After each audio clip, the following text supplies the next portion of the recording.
Be excellent to each other and party on. We're back for another Legacy video, and today we're doing the Legacy Showcase Challenge, which I've qualified for. And I have a whole lot of standard blue-black tempo control cards here. We are a Kaito Bane of Nightmares deck, and we're going to fuel that through our 15 creatures, none of which should shock you. Mockingbird, of course, being the most, I guess, spicy inclusion here. And then I've got 2 main deck now Spellbombs, 3 Thoughtseize, 3 Daze as my disruption suite in addition to the Force. And I'm hoping that we can just blast through. We've got 3 Force and Negation. I went down a Consign and up a Force just to increase my Oops All Spells matchup, and hopefully we won't be playing against Oops. The first round has already started. My friend Evan is here from Dallas tuning in. He's probably beginning to be pretty quiet, but if you hear some hoops or hollers or anything, that's who you're hearing. And my kids will probably not be playing piano, at least for the next 2 hours, since one of them is at basketball camp. All right, let's jump in. So we're up against Psypios. They're most likely on Reanimator as of a few days ago. This hand is totally fine. I'm going to keep it. And since we're on the play, I'm just going to go ahead and drop the turn 1 Goyf here. Chancellor and the Annex. Okay, that's scary. That means that we cannot drop the Goyf. I'm not going to risk it because our first spell will be countered if we don't have the mana to pay for it. So I'm going to keep Force up, and I'm going to hope they're a Glass Cannon deck that can't stop my Force. If they have 2 forms of interaction, we're pretty screwed. Vault of Whispers. This could be Black Saga Storm. I'm going to let that happen. Cabal Ritual. Okay, they've got 4 mana in the mana pool. Beseech the Mirror. All right, I'm going to force this. I don't wait to force what comes out of it. I like to force the actual thing. We're going to pay. They have Pact of Negation. Okay, so we're dead. This is so fun. All right, well, we're going to go get a bunch of forces out of our sideboard. I went up to 3 Force of Negation precisely because I expected to face a bunch of these. Like the most cynical deck in Legacy that says I don't know what you're going to do, so I'm just going to try to beat you before you can beat me. Which, I'm not a huge fan of, as you might be able to predict. So we're going to go ahead and go to F6 mode here, and we're just going to chill and see whether they beat us. And you may note that I am playing this out. They do have a decently high fail rate with their deck. And I think it's worth letting them play it out rather than... if they see the Nether Goyf, they'll know that I'm on blue-black Reanimator, and they can board accordingly, but I don't think it really is going to change a whole lot. If there's even like a 1% chance their deck fails, I want that to happen. And I'm not going to concede. Yeah, to be clear, I would show them that I was on Tempo and not Reanimator, which might change. Like maybe they would bring in Leyline of the Void or something if they thought I was on Reanimator. All right, they did eventually get there, so we're going to go to sideboarding. I already have kind of a sideboard guide for this. Let's take a look. So we can see that I have Oops All Spells mapped out here. And we just take out the pushes. We take out the Bowmaster. You might be thinking, oh, isn't Bowmaster good against them? It's not spectacular because they can just win with the Bowmaster triggers on the stack.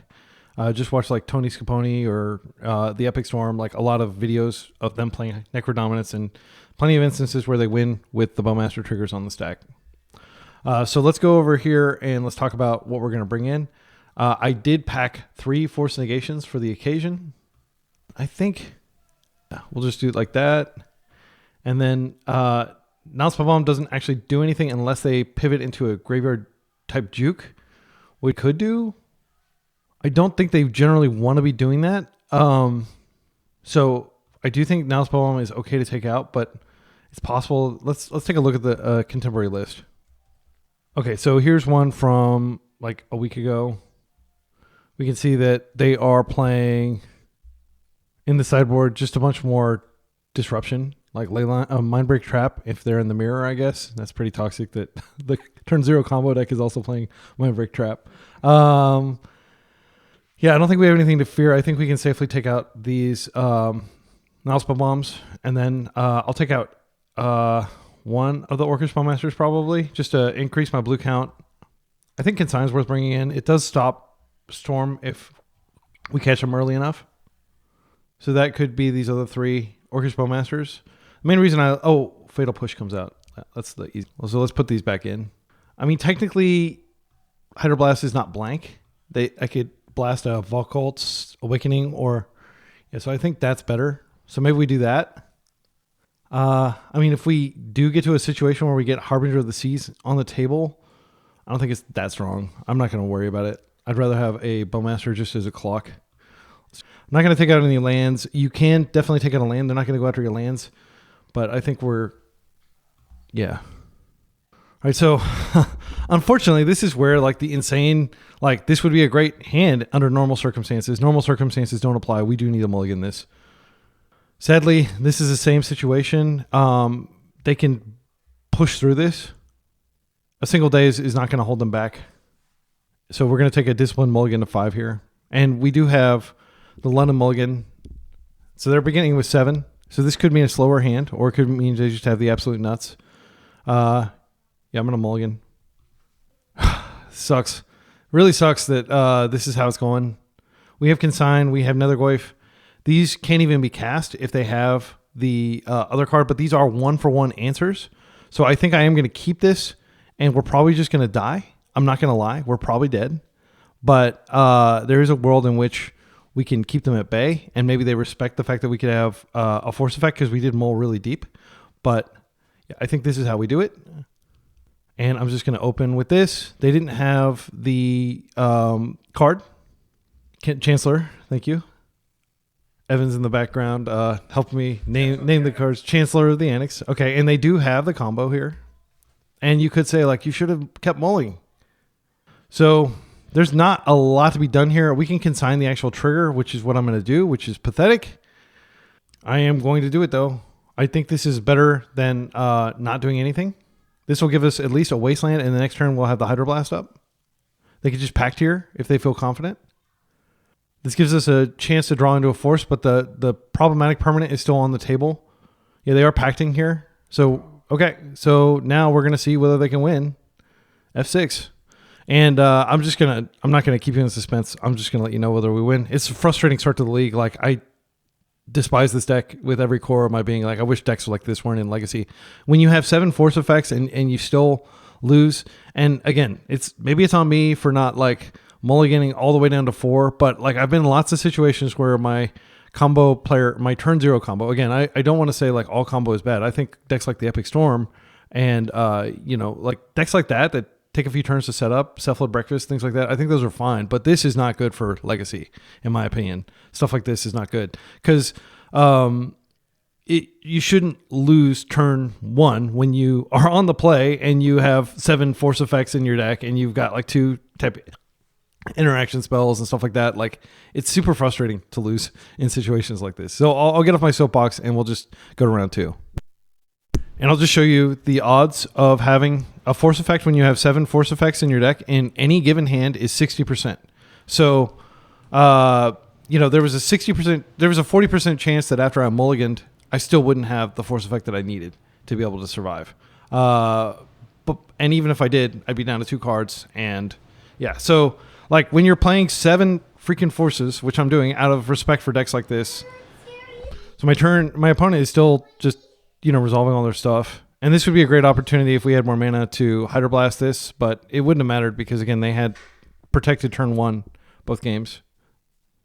I will say if you're going to a major tournament and you're considering playing a deck like this, reconsider it because you finish your round really quick. Like either you have a non-game where you don't get your combo and you just get destroyed slowly, or you do your thing and you sit there and you play with yourself for like, 10 minutes and then you just have to stand around for like, an hour basically for the round to end and all the dirtily, Jeskai players to go to time and everything like that. And you're just standing there.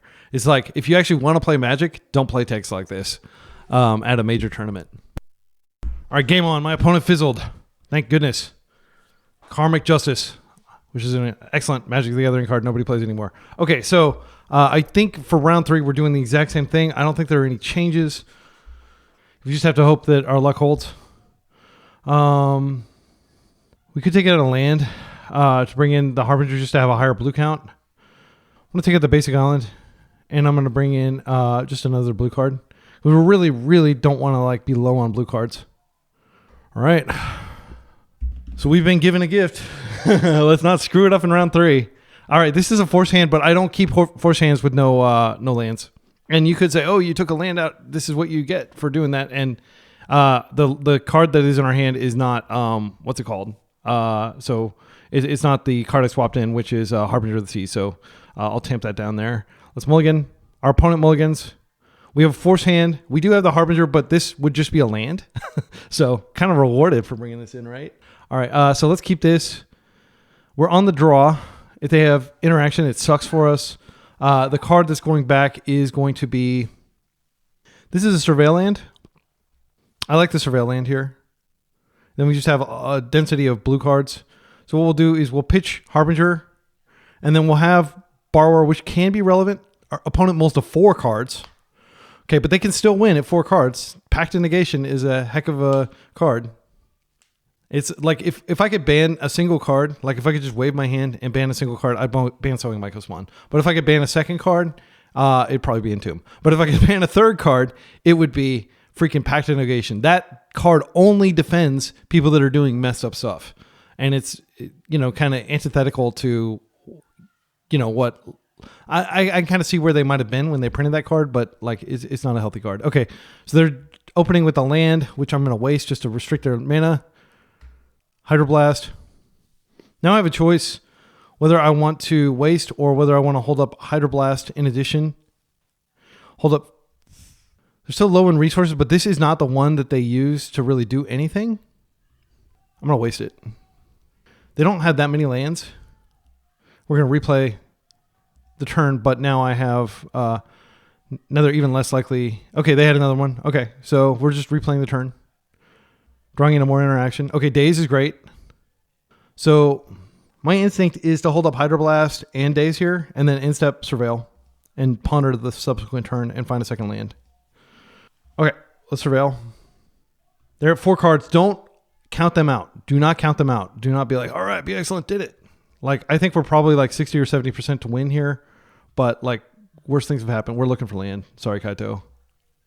All right, now we're going to ponder for land. This is great. Second force negation. I think we want all these cards. So the question is just, do we want to take the second force negation now? In case they go for it, I think that's totally reasonable because we've got 3 points of interaction. We're going to pass. Next turn, we will have land, and we still don't have any sort of clock. A lot of times they give you a clock because they'll cast one of their packs, and then you just stop them. All right, so we're going to draw Brainstorm here, and Brainstorm into Nethergoyf would be great. Or Brainstorm into a land that we can use to shuffle away some of these bad cards. Okay, we got second force. I'm feeling pretty good about this game now. I'm going to put back Harbinger's the weakest card, and we don't really care about it. I'll put back a Borrower too. We'll play this out, and we're just going to drop our Tomio so we have triple force up. And now we're going to start creating clues and just pulling ahead. And it'll take a while to win, but we will eventually win. And there's no reason to flip her or do anything like that. I'm just going to take it slow. I'll draw cards. I'll even discard cards. I'm just going to filter until I get a Nethergoyf, and then I'll close with a Nethergoyf. Nethergoyf's already going to be a 4/5. Okay, they're going for it. I don't think we stop this. I'm going to stop the card at the end of the chain. It's a lot of mana. They're still nowhere near. So Duress, if I let this resolve, I don't think they have any creatures in their deck. I think it's fine to let this resolve rather than 2 for 1 myself. All right, and that's a game. We did it.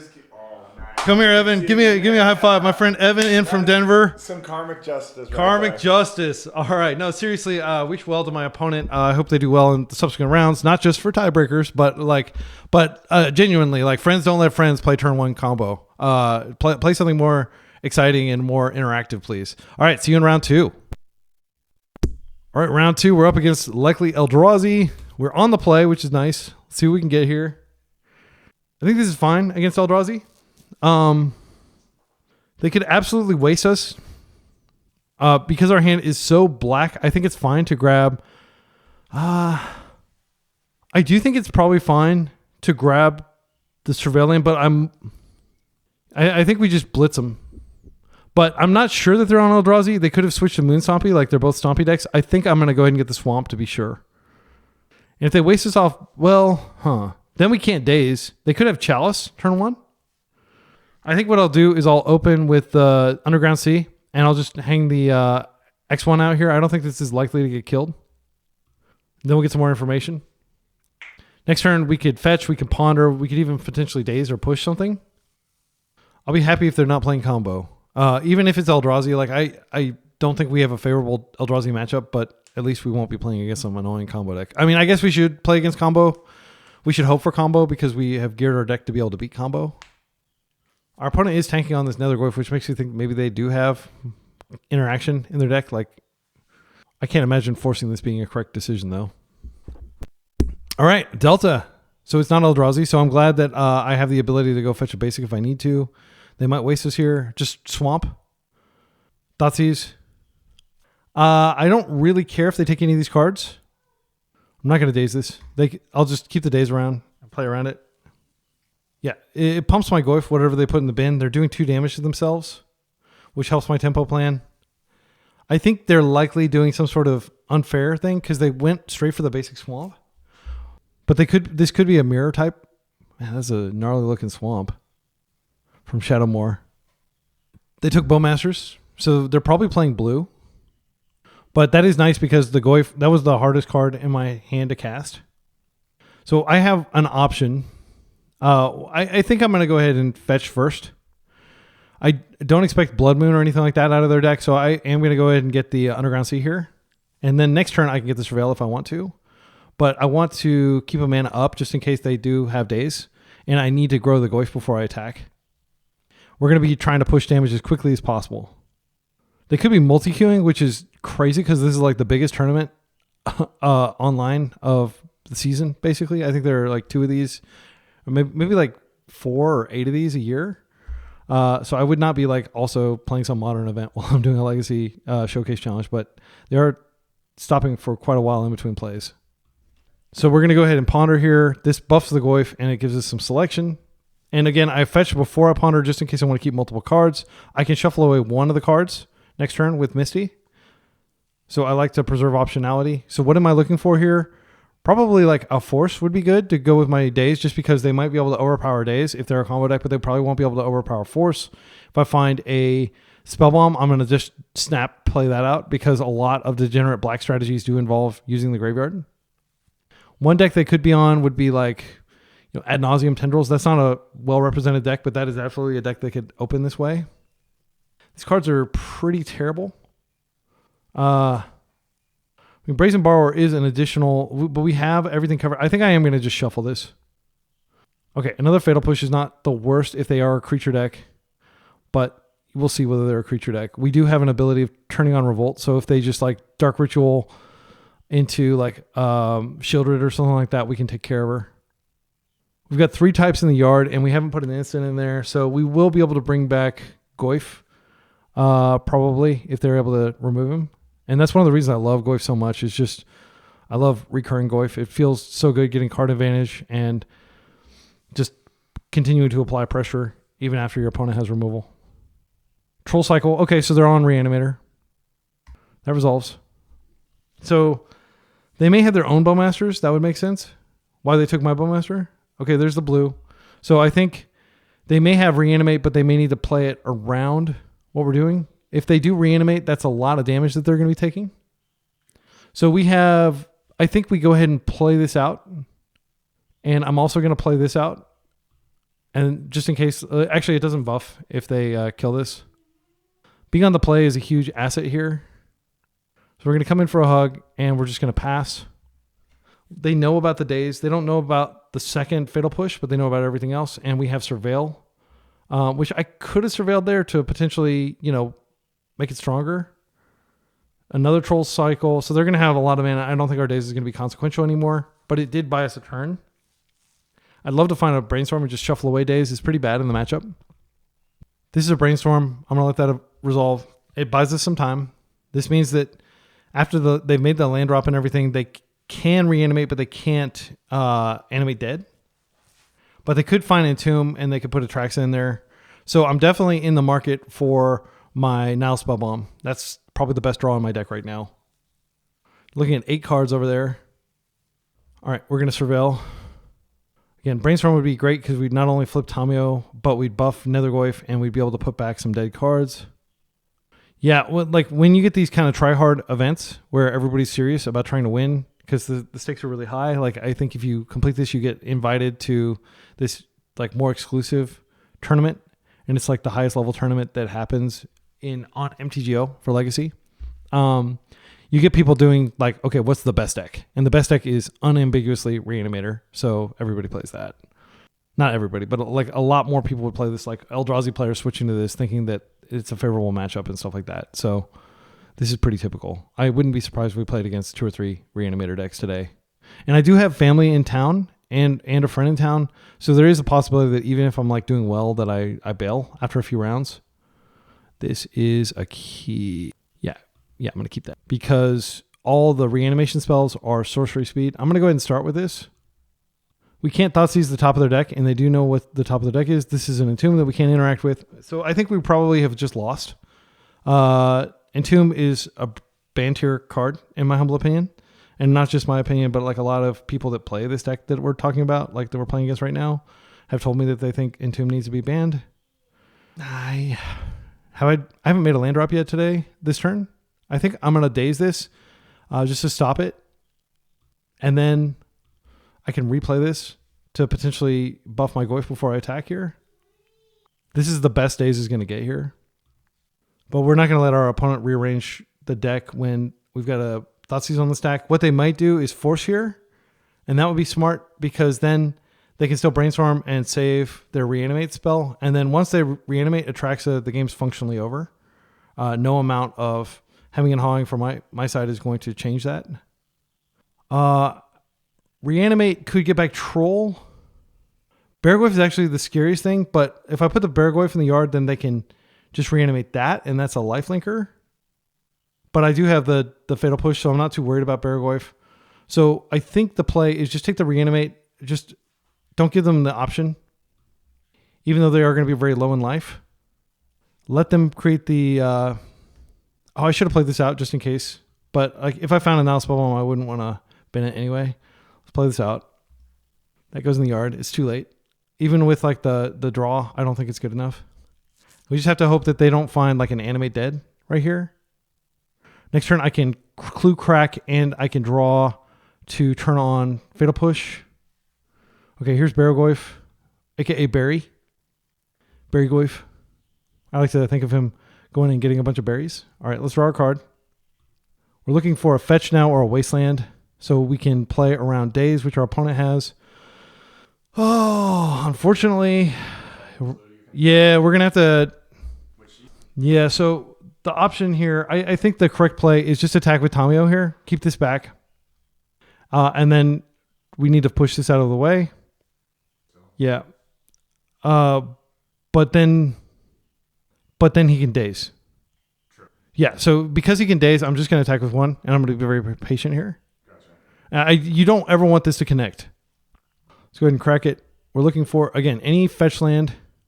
All right, that's not going to do it. Unfortunately, we are going to have to block here. I think I actually do burn a Fatal Push because it forces them to Daze, and it gives me positive tempo. Do I? The thing is, they could have a subsequent Beargoyf. Yeah, this is really awkward, unfortunately, because now they're going to gain life, and now they could potentially reanimate Atraxa if they get another one.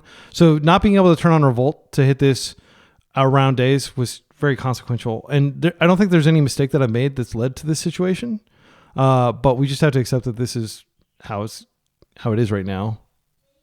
That's true. I could have Tamiyo'd into Tamiyo. Yeah, I didn't see that either. Okay, well, we're going to... Yeah, I think that would have been a better outcome because then I would have still been able to hit them. Yeah, I didn't see that line. Thanks for catching that punt. Yeah, just I'm right yeah. There, so. And I'm not sure how much Evan's audio is picking up on the mic, but basically what he did was he pointed out that if we legend ruled Tamiyo, then we would have been able to, yeah. So we're going to block here, and we're just going to hold our Fatal Pushes. Yeah, you don't ever let this connect. All right, and at this point they could have drawn a Force. Okay, there we go. So now what we're going to do is we're just going to go ahead and fetch. And I'm just going to Fatal Push immediately. I'm not going to wait. And then if they respond with something like Brainstorm, I will have mana up to Bowmaster around.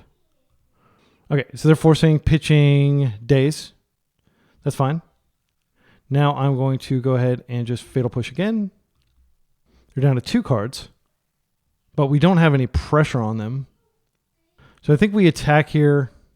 We could just main phase the Bowmaster, because I think there's a decent chance that if... What is this? Oh, this is perfect. This is perfect. Okay, so they're casting it with the goal of blocking. So I get the clue. And now, 4 blocks. I'm just going to go ahead and do this now. They're down to 1 card, so they could still have a Daze in hand, and that would be clutch. But I can't imagine... Oh, they do have the Daze. All right. So they're still alive. Next turn, we can Bowmaster ping this out, and we can play another Tamiyo. But they've bought themselves a lot of time, which is very useful. They can... A reanimation effect on Atraxa, and we're cooked. Yeah, missing that Tamiyo into Tamiyo play was absolutely brutal. Because we still have our Nether... And we can bring Nethergoyf back. We've got all the types...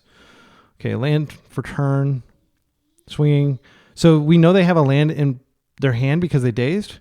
So I think we're good here. They can surveil. Brazen Borrower is not a bad rip. Just going to go ahead and get this off the table here. I don't think there's any reason to wait. And then I'll just go ahead and play the Tamiyo as well. And next turn we can attack and we can flip Tamiyo and then we can rebuy a force. They're just surveilling. I'm pretty sure their card in hand is land, right?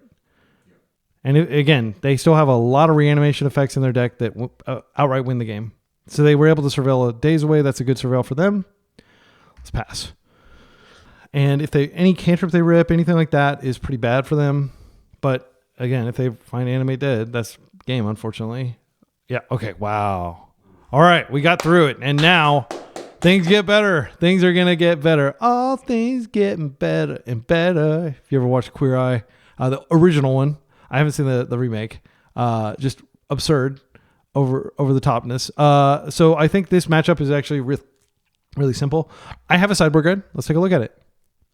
So against Reanimator, we just take out 2 Dazes. We bring in 2 Spellbombs. Simple as that. And you can see how Daze is not good against their deck because their stuff is so aggressively costed. I don't think it's correct to bring in Harbinger here. None of these other cards are really consequential. You don't want to generally bring in Force Negation against them. You just want to have 4 Spellbombs. And that's what we're going to do. All right.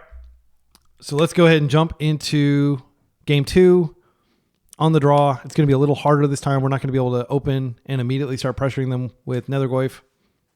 I'm so glad they're not on Eldrazi because I do think our Eldrazi matchup is worse than our Blue-Black Reanimator matchup. I mean, like, to some extent, you could say that this deck is kind of almost built to be able to beat Blue-Black Reanimator with all the main deck Nile Spellbombs and the fact that Spellbombs feed the Goyf. I would love to keep a Spellbomb hand. Spellbomb is just like they have to force it or it like really sets them back. All right, this hand is not terrible. I think this is an Island Tamiyo hand, and then we have Force Up. All right, so I am going to keep this. I don't like to mulligan against their deck is unfair in the sense that it's a combo deck, but it's basically a tempo deck. You have to kind of treat it like a tempo deck.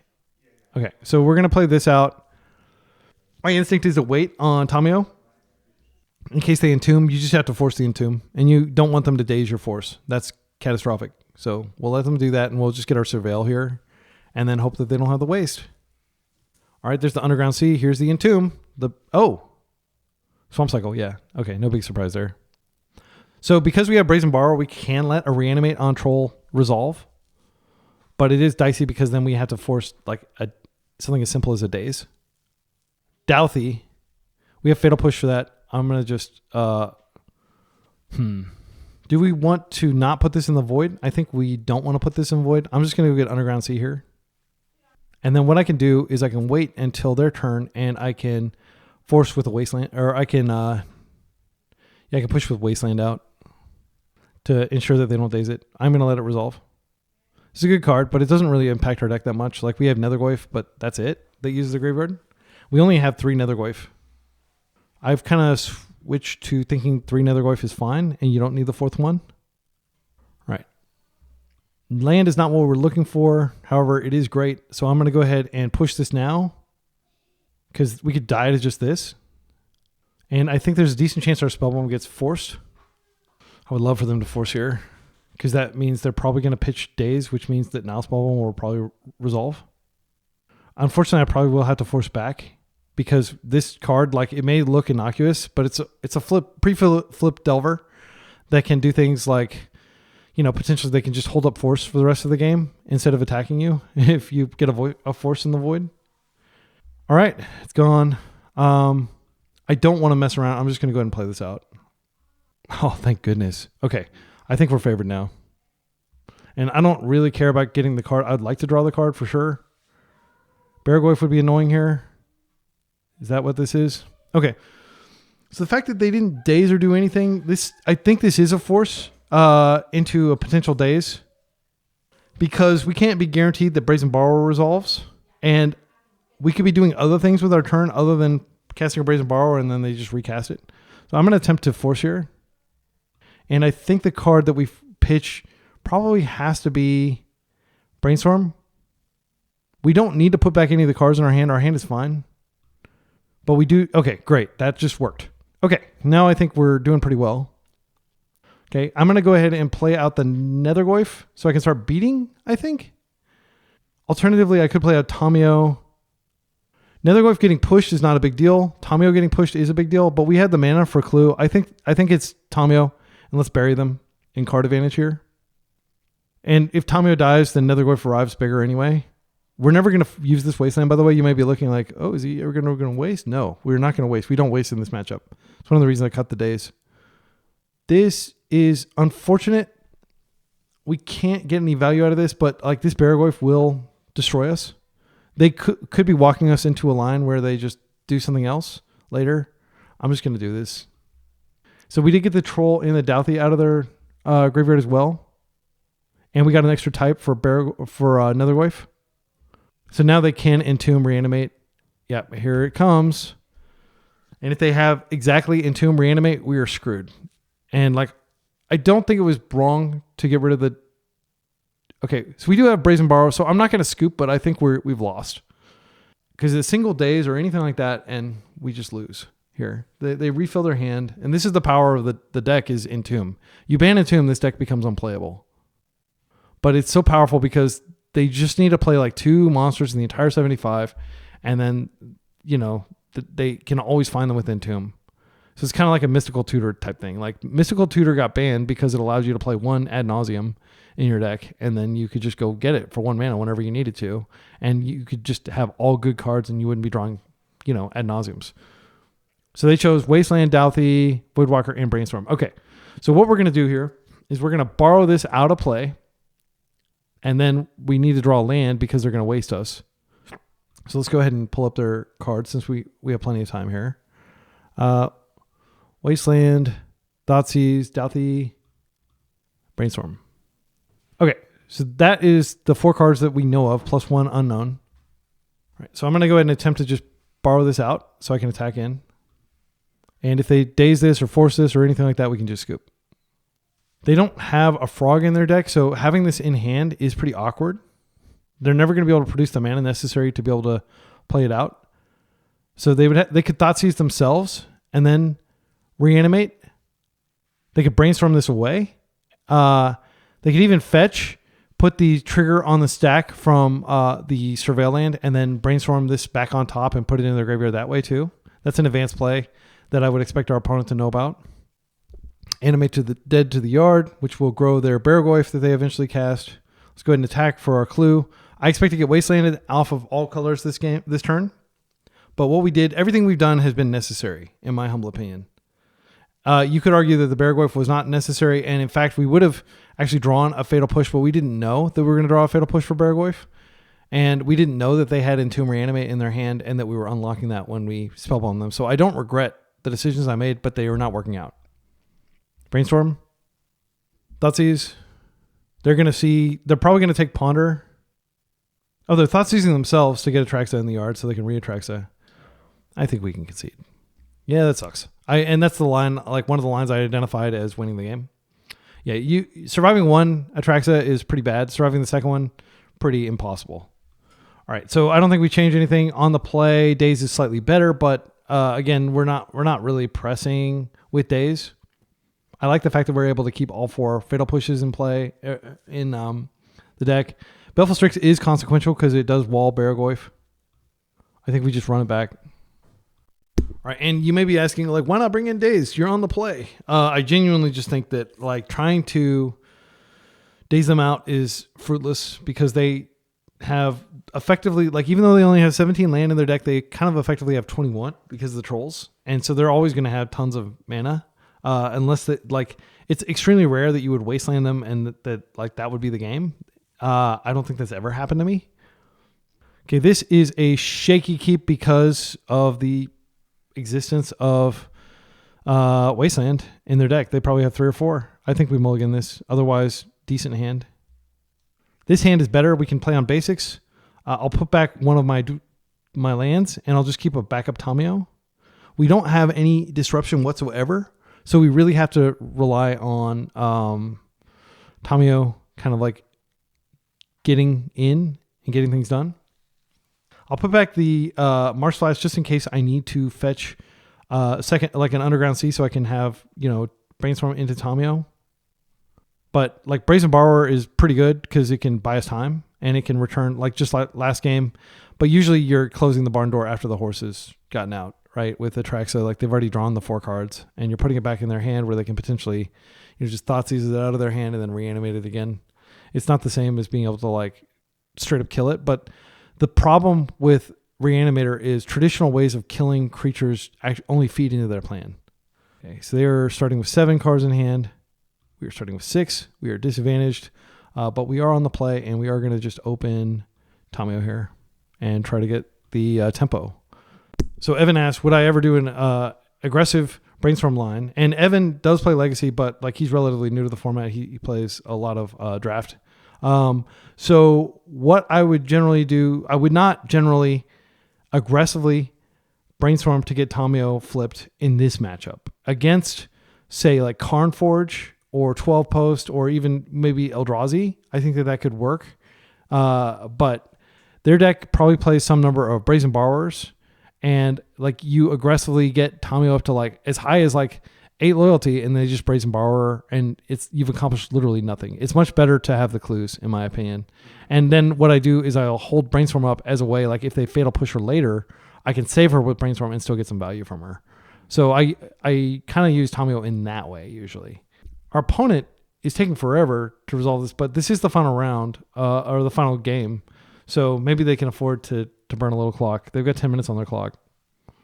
I mean, one of the luxuries of playing a card that can just cast 2 spells, Entomb and Reanimate and win, is that you don't necessarily have to mind the clock as much as somebody who's trying to like grind a victory like us. Okay, opponent is Thoughtseizing me, which will resolve. I'm probably going to take the Brainstorm because like a lot of players fear Tamio flipping, even though that's not my agenda. They may take the Brazen Borrower if they have like an aggressive line. Okay, they take the Brainstorm. Brainstorm does let me fix my hand a little bit. But again, for me, it's all about drawing cards and trying to find as many Nile Spellbombs as I can to shut off their plan A. Baragoyf is a very scary backup plan, though, that we have to respect. I think my opponent is multi-queuing. There's no other reason why I can explain them. Like, clearly not taking any game actions, just they need to pass. Public service announcement, don't do this to your opponents. Don't multi-queue, please. All right, opponent has made us wait for like 2 minutes while they do nothing. Very frustrating. Okay. There we go. That's precisely what we needed. So I'm going to play this out. I'll go ahead and play this out. They may force here. I would certainly force if I were them. I don't know what's in their hand. It's coming for our hug. And we can play on basics this game, which is great because we don't have to worry about like the mid-game Wasteland ruining everything for us. They could Brazen Borrower if they had enough mana and bounce this to our hand and then do some shenanigans, but that'll be several turns from now. Nile Spellbomb is simply the best card you can be playing against them. I think it's better than Leyline of the Void even because they can Brazen Borrower, Leyline of the Void to your hand and then you have to pay 4 mana to recast it. But like Nile Spellbomb, you just sits there and then they have to like go after your creatures and do other kind of suboptimal plays. I am going to be fetching Basic Swamp next turn. I'll wait until I draw. But the reason for that is I just want to be able to reliably crack clues and pull ahead while they're like unable to do stuff. And I'll be cracking the clues end step after sorcery spells can be cast so that I can make full use of Nile Spellbomb and draw a card. The fact that Nile Spellbomb cantrips is so important to Nile Spellbomb because it makes it to where the cost of playing it is much lower. Please don't randomly surveil some. Yeah, there we go. That was, let's see. Did they brainstorm to set that up? Yeah, they did brainstorm to set that up. That wasn't a shuffle. Okay. So that's unfortunate for us, but that is like not just them getting lucky. They did set that up. All right. I think we just come in for a hug. I could Thoughtseize here. I think actually Thoughtseizing is totally fine. And then we give up on the ability to draw off Nile Spellbomb. But if they have a Brazen Borrower, I want to make sure that we take it so they don't borrow and then, yeah, we want to know about that. And we're just stacking up clues every turn cycle, and our opponent is just burning clock. I mean, if this game goes long for them and they time out because they're multi-queuing, that'd be Karmic Justice. Again, our favorite Magic the Gathering card.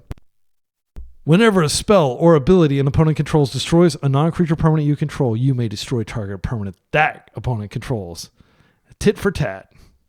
One good, what is it? One good shove. One good turn deserves another. Yeah. Okay, so we're going to get to attack here.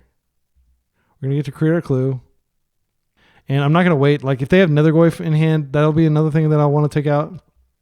So let's get our swamp, just like I said. And it's important that, like, you all, the audience, who has no benefit of being able to communicate with me in real time as you watch this video that was uploaded, that's pre-recorded. My fate is already determined. That you keep me honest and actually make me like fetch when I say that, when I'm like, I could probably get a Surveil land here. It's probably not a big deal. And then boom, Wasteland like 3 turns later, and that caused me to lose the game. All right, so the downside is if they do have a reanimation effect, they're basically going to be able to turn, okay, they have double reanimate, but this is what I'm talking about. Like, we can't beat this hand, frankly. Here's why. They can just entomb. Oh, it's so brutal. So brutal. This is such a nasty hand. Okay, so they have double reanimate. So if we don't take the entomb, they can just freaking... 1 second. All right, so as terrible as it is to let them have their fair plan with Baragoyf and Orcish Bowmasters, I do think it's correct to take entomb here. We could potentially draw out... like, they're going to Baragoyf next turn. We could potentially draw out of... let's see. If we take it, then there's only 3 types in the yard, so they'd be hitting for 3. I do think you take the entomb here. Reanimate is obviously like a problem structurally long term because they can reanimate these threats once we kill them. And Evan was pointing out that if you take the reanimate, then they only have one way to reanimate. But then that means that they can also entomb after we clear their graveyard, and then they have a crazy fatty in the yard again. So I think we take the entomb, and because they have 4 entombs, and they have 7 to 8 reanimation effects. So I don't think taking the reanimation effect long term. I'm sorry, I'm having so much trouble thinking about this, but like what Evan said is legitimate as well. Then there's the Baragoyf. You take the Baragoyf, then they just reanimate, and then they entomb, and then they reanimate again. The Baragoyf is the scary thing. Bowmaster is also potentially scary when I have so many clues. I think the card I'm going to take, though, is Entomb. All right, and we're going to pass. So we're going to get a no-value Nile Spellbomb on their first reanimate. And leave a comment with the timestamp if you disagree with that play. I would love to hear it. But like my principal concern is them Atraxaing me. And we have made it less likely that they will be able to do that. But you can see where like reanimate, okay, I'll blow your graveyard. Okay, now I'll entomb reanimate again. We can't do anything about that. Taking the second reanimate does make it less likely that they're able to do that. But it also makes it more likely they're going to have a monster in the yard. Okay, so here comes Baragoyf, I think. Which is brazen because they don't know that we don't have a Daze. Okay, so we are going to have to Spellbomb them here. Okay, now they have a reanimate in their yard. So there are now 4 types in the yard for Baragoyf later. Here comes Bowmaster. We're not going to be able to crack these clues, unfortunately. We could crack them to draw, and then we could borrow the actual token out of play later and just take the damage for now. This is okay. I think there's a high likelihood that Baragoyf comes out next turn. If we hold back, we can block. We don't really need any more clues at this point. Like, they're not that useful. Yeah, I'm just going to hold back. And they're going to come in for a hug. And then in step, I'll crack the clue. And we'll see what we draw. And then we may borrow the subsequent turn. Okay, so now This doesn't really change anything, unfortunately. Yeah, I'll just let it happen. And I would love to cast the Brazen Borrow, but I think it's fine what we're doing now. Okay, so this is good to know about. Now they can cast Barragoyf anyway. So there is a small chance that we draw a Daze or a Force, but they still have a Reanimate in hand, so it's not that big of a deal either way. We would be taking an extra damage if we were to dig for the Daze or the Force. We could even Surveil and then increase the likelihood of finding a Force for this. All right, I think I'm going to do that. I'm going to Surveil now. That goes in the yard. I think that has to go in the yard at this point. Okay, Orcish Bowmasters is good because it takes out their Bowmasters, but they can reanimate their Bowmasters, unfortunately. I'm just going to block here, minimize damage. Yeah, this is tough. I mean, this is the best deck in the format for a reason. Okay, so what I'm going to do here, I'm going to go ahead and just Bowmasters, and then I can Brainstorm, try to find a Fatal Push. Try to find another Nile Spellbomb, probably. Let's attack first. Opponent's down to 3 minutes, but I think they're going to have plenty of time to finish the game here. Go ahead and Brainstorm. Okay. Thoughtseize does take Reanimate, but we don't have the mana for it. These backup Tamios can block for a couple turns. This is not a good position to be in, for sure, because they're going to bring back their... I think we just draw these, and we're just going to chump, and we're going to take 2. I can't see a world in which they don't Reanimate this. That resolves. So now we're back under the gun. There's their Ponder. Yeah, man, like that hand, they had the freaking nuts. That was an insane hand. I'm not saying that I played perfectly, but I am saying that like it's very tough to beat a hand that is like double Reanimate, Entomb, plus like they had a robust backup plan. This attacking me. Okay, so I have to block this, and Tamio is going to take 2 here from this. Oh, they're both attacking me. Okay, well, just trying to get the game over, which I can understand. I don't have a Fatal Push in my yard. There's nothing really worth regrowing. We're just going to keep putting... we're going to block here. I think we just keep putting Tamio in front of whatever it is they're going to do. We have 2 Tamios here. Do we Thoughtseize? It does shorten our clock. It's a card that we can Brainstorm back. Useless, similar to the Daze at this point. Let's play with the Tamio, and we'll pass. So now they're kind of incentivized to attack Tamio. But if they keep attacking me, they can do so in air. I don't think that's correct to attack me when I am threatening Tamio Ultimate. But actually, I'm not threatening Tamio Ultimate because of Orcish Bowmasters. So this Bowmasters doesn't even do any damage. I don't see why they attacked unless they have Kaito. They're just, I get the feeling they're like not even paying attention because why would you attack with Bowmaster there? So we're going to take 2. Yeah, unfortunately, there's just nothing in our graveyard worth bringing back. Okay, we're totally dead. Yeah, and they were very disciplined in not using their waste there. So I don't know if that was like luck or just good play. I think we are priced into going ahead and drawing here. I just don't think we have an option. We have to draw through the bad card.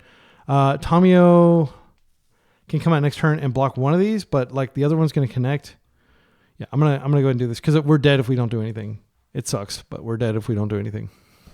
If we find Fatal Push, we could Fatal Push and then regrow Fatal Push and push a second time, but we need to find a land as well. Don't think there's anything that gets us out of this. Okay, so I'm gonna play this out.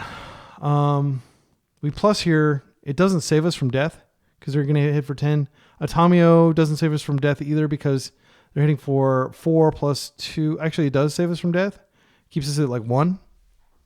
Yeah, I think this is the game. I don't think they're like, I'm trying to think of a card that we could draw that would get us out of this. Hovering with Tamio isn't going to do anything. I'm going to go ahead and just draw and see what I would get. Okay, there's the Fatal Push that we wanted. So this does answer 1, but we're not going to have a blocker. Yeah, I'm pretty sure we're just dead. Let's go ahead and Fatal Push though. Kill one of them. Yeah, and then we plus, and then we're still taking lethal. Yeah. Yeah, good games. Yeah, I mean, I don't feel bad losing to a hand like that. Like, it was a no-win scenario. Like, we take the Reanimate, like Evan proposed. They still have the second Reanimate, and then they also have the Entomb to force action. Or after we, nuke their graveyard to get another threat. Like, I'll spare you this deck is too powerful and they need to take something from it. You go listen to the Eternal Glory podcast or any of the podcasts where they're talking about how Entomb is overpowered. But yeah, we did our best. See you in round 3. Right, round 3, we're up against another likely blue-black Reanimator player. We're on the play. This hand seems fine. This doesn't do anything to stop them just Entomb reanimating, but this is a great hand. So I'm going to keep it. And I think we're just going to Underground C into Tamio. And then we got to back up Tamio if they deal with that. Tamio is an insane card, and we should be pushing her. We got plenty of mana. If they waste, it's okay. I'd rather have them spend a turn just wasting than doing other things. Basic Island opening. All right. I think I'm going to just play this out because this is less valuable. Like, we might need to get the Basic Island later. I'll swing in and I'll pass. And we'll keep up Brainstorm and Bowmaster, which I wouldn't normally cast Bowmaster at this point against somebody who's on an island because they likely have Daze. Like, most island decks do play Daze. Okay, here's Troll. So yeah, we are on the exact same matchup again. Unfortunately, if they reanimate that Troll, there's not a lot we can really do. We could Brainstorm to find a Daze, but that does flip our Tamio and leave her vulnerable. And we don't get a plus or anything. I think it's still probably correct. We're not going to tempo them out. Currently, we're trying to go for a long game with Tamio. The longer it goes and the more we get this one-sided Howling Mine, the better. Okay, they have basics, perfect mana. This is the card that they got off of Troll. So they have a perfectly unknown hand at this point. Okay, so I'm going to go ahead and attempt to Daze here. Or I'm going to attempt to Brainstorm. I need to find interaction. I don't want this to resolve because it's a total pain if it does. Okay, we did find a Daze, but that doesn't answer it. So we didn't find anything that really answers it. I'm going to put back the Wasteland for sure. That's not a good card against them. I don't like Daze either. Maybe I don't even want to draw the Daze. That is a card that I sideboard out. Yeah, so I think we do that, and then we just end step, fetch, surveil, and we try to find our Brazen Borrower. Or Kaito could do it too, although Kaito is a little bit slower. So we're going to get the full Reanimator experience here, getting killed by both sides of it. But I'm going to hold out hope. We did find the best card in the matchup. Now Spellbomb. It's just that we found it a turn late. Brazen Borrower, please. Force of Will is not good enough at this point, in my humble opinion. We don't want to be going down on cards. Okay, another fetch. So I'm going to plus here. They're just going to be able to attack and take her out. I'm going to... I do kind of want to start with a Ponder just to see if I can find the Brazen Borrower. It won't be useful until next turn. But then we can potentially shuffle away bad cards if we don't want them. Yeah, these are bad cards. Do we want the double Spellbomb? I mean, we are really dead to this plan B if we don't hustle. I think it's not worth taking the now Spellbomb here. I will regret it if the game goes long, but I won't regret it if the game is not long. I think I'm going to take it. And we're just going to be patient here. We're taking 6 a turn, and they're probably going to kill Tamio first. So we've got a few turns. So what I'm going to do here is I'm going to go ahead and attempt to put a Spellbomb in the stack. And then I'm going to attempt to put a Tamio on the stack. Okay, no force there. This might get dazed. And you could argue that like there's no reason to do this, but like we do want to draw cards next turn. Another Troll. Okay, so if we have to crack this Spellbomb for no value, it's unfortunate, but it will counter a Reanimate on a second Troll, which we have to do. So here they come for a hug on Tamio, I presume. Yep, she's gone. So she basically was a one-mana Time Walk, if you think about it, because we're drawing the card and... Oh no, this guy. And if I'd held the Daze, but like you don't know that they're going to... like Daze is pretty bad in the matchup. Okay, so Fatal Push is good. We can kill this. It doesn't address the other problem. I think we go ahead and I could flip the Tamio. I don't think that's worth doing. I'd rather just stack up clues here. And then what we're going to do is we're going to hope to maybe get some positive interaction off of Bowmaster. It's possible that Bowmaster can create like a big enough Orc army that we can stop this, but I'm going to go ahead and attempt to push this now. If they have a force, that's very good here. They have the force. So now, unfortunately, we have to kind of wait and see what they do and hope to Orcish Bowmaster here. They could respond with the Bowmaster, but we will have a blocker for Beargoyf. And we need to block Beargoyf. We can't block Troll, unfortunately. I think this, like, it's basically the same 75 twice in a row, I think. I think this deck has been solved. And I do think that Beargoyf is the card they're going for instead of Murktide now. It makes sense because it fills up their graveyard and potentially flips reanimation targets.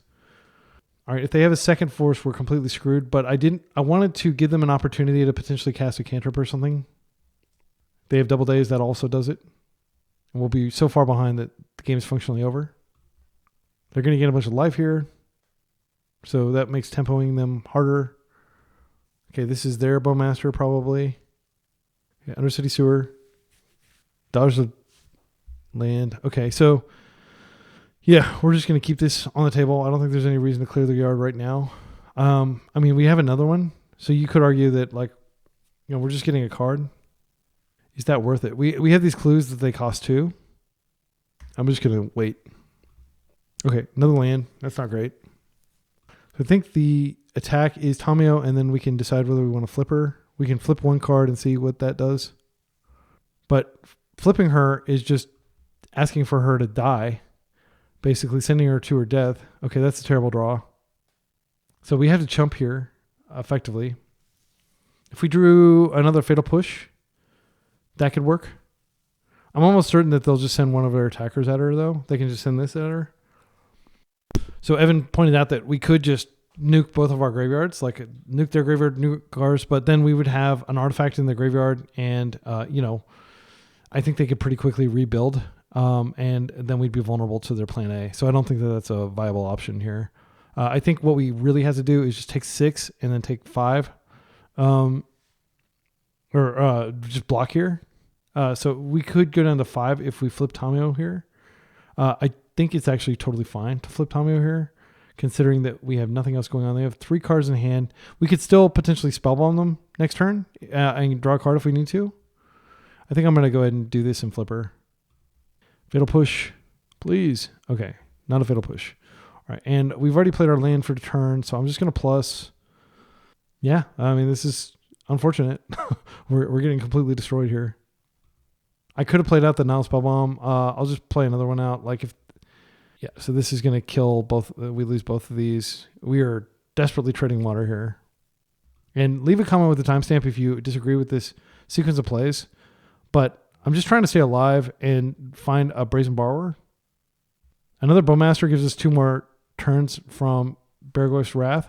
You can't now Spellbomb after the Beargoyf. It's all part of the same resolution, so it's not like you can wait for them to mill and then Spellbomb.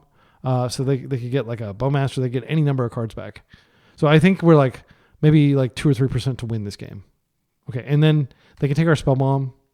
That's unfortunate. That is a reason to play out the Spellbomb. It's protected from Thoughtseize, and that's almost certainly what they'll take. Do they have anything else they would like to add? All right.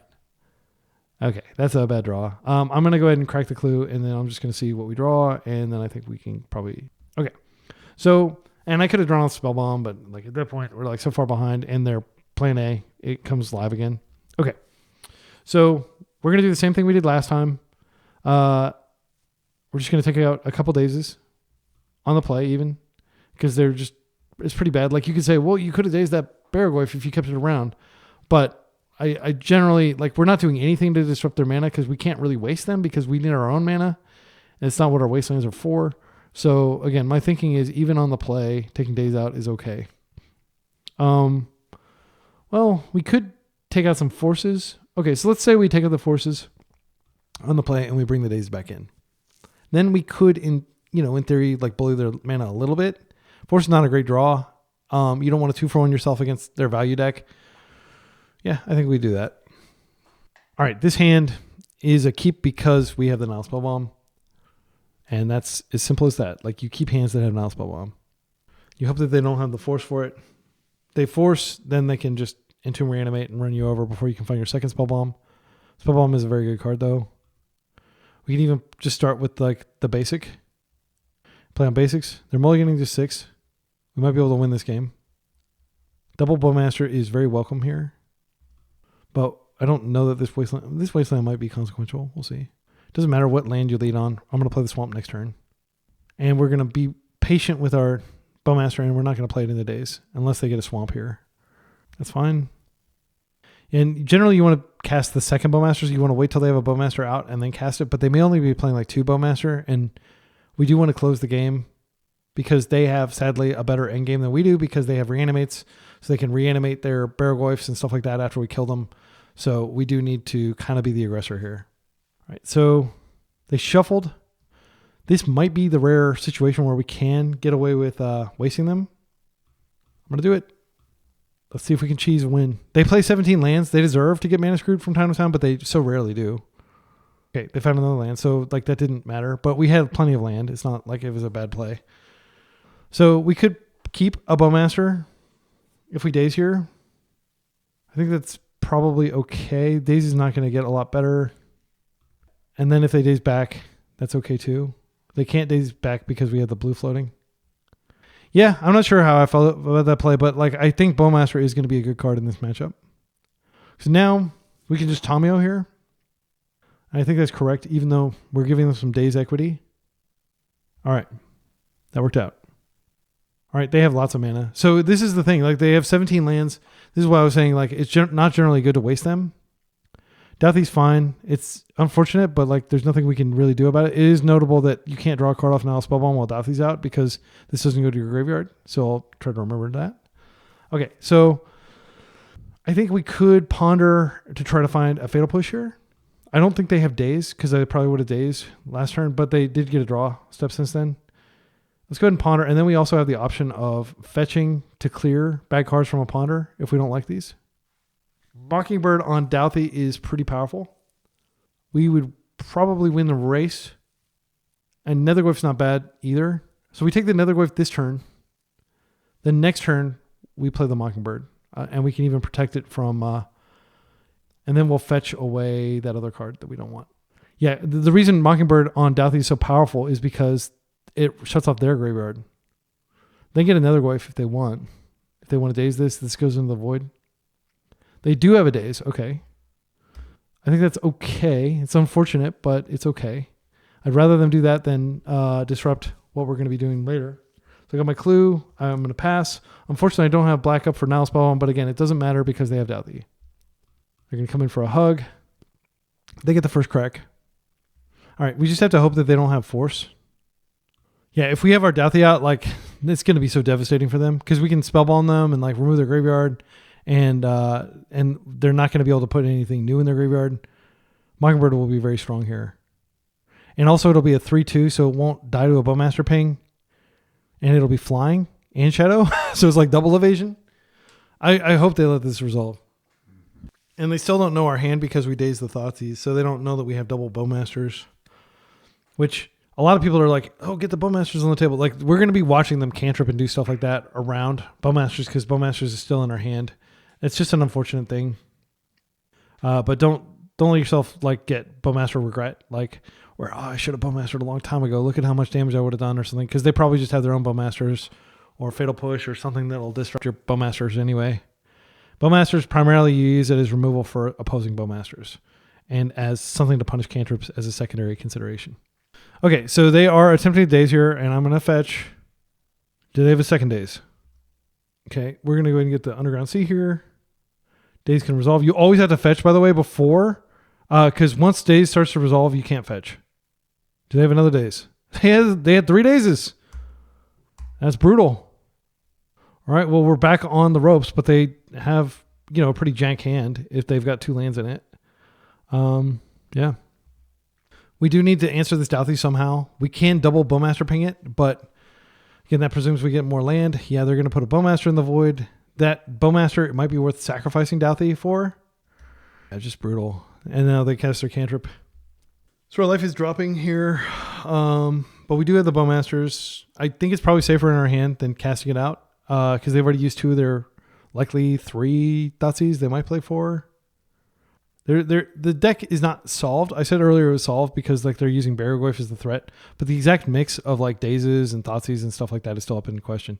I'm surprised they're playing Daze on the draw though, and especially this many of them. I wouldn't have expected it, and I don't think there's anything wrong with us presuming it would be unlikely they had double Daze.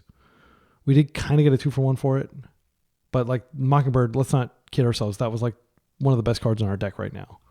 So devastating that it didn't resolve. And in exile, they have a lot of juicy stuff they can cast. So getting rid of Douthie is pretty high priority. I think we go ahead and Spellbomb just in case. Well, no, we're not going to be able. No, I'm not Spellbomb. I think we go ahead and Ponder. Baleful Strix is pretty good.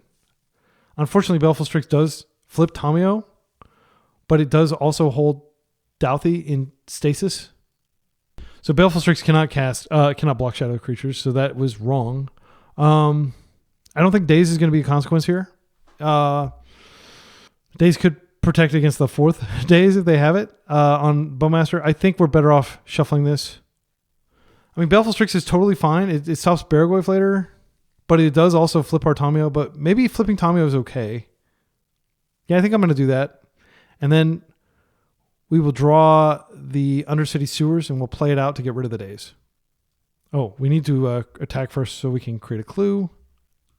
But being able to debuff is good when we're on the defensive like we are. And we're getting this in under a Bowmaster's. So Tamio flips, we plus. Just hurl this unwanted Daze into the void. And we're down to 11 minutes, so I'm going to try to play quickly because I've been thinking very hard here, trying to solve the puzzle that is their deck. So I think that they're probably going to keep attacking Tamio, but I could be wrong. They could just keep going for our life total and just chipping in it for 2 every turn. Yep, another cantrip. And I told you this earlier, like that we're going to have situations where it's going to feel terrible that they're casting cantrips and we could have had the Bowmaster out. But I stand by our decision to go ahead and Strix and get our land drop for the turn there because we have a lot of clues to crack. Having Tamio flipped is not nothing.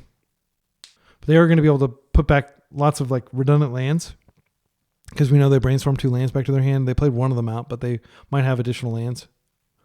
One thing that is notable is if I play out Bowmasters, they have a Bowmaster in the void, and it's probably worth just sacking Douthie to get that and get back Bowmaster superiority. So I think it's fine to just hold Bowmasters for now until we can clear the Douthie. I'm not looking forward to facing Blue-Black Reanimator like 3 or 4 rounds in a row at Hunter Burton. Already at our locals, people have switched to playing this deck because it's unambiguously the best deck in the format. So yeah, this is very good practice for that upcoming tournament next Sunday. All right, opponent is attacking Tamio. So that is a victory in the sense that we're not taking pressure on our life total anymore. They're passing. All right, let's draw some cards.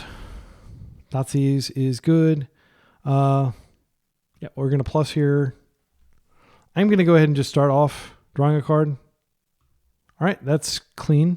Let's push. Please don't have a freaking force. I could have Thoughtseize first, but then that turns on Daze. They have 3 cards in hand. If they force, it's not that catastrophic. Because again, we're still in kind of like a Tamio holding pattern. Wow, they just scoop. Okay, great. So, game 3. I guess that was the only thing they had going on.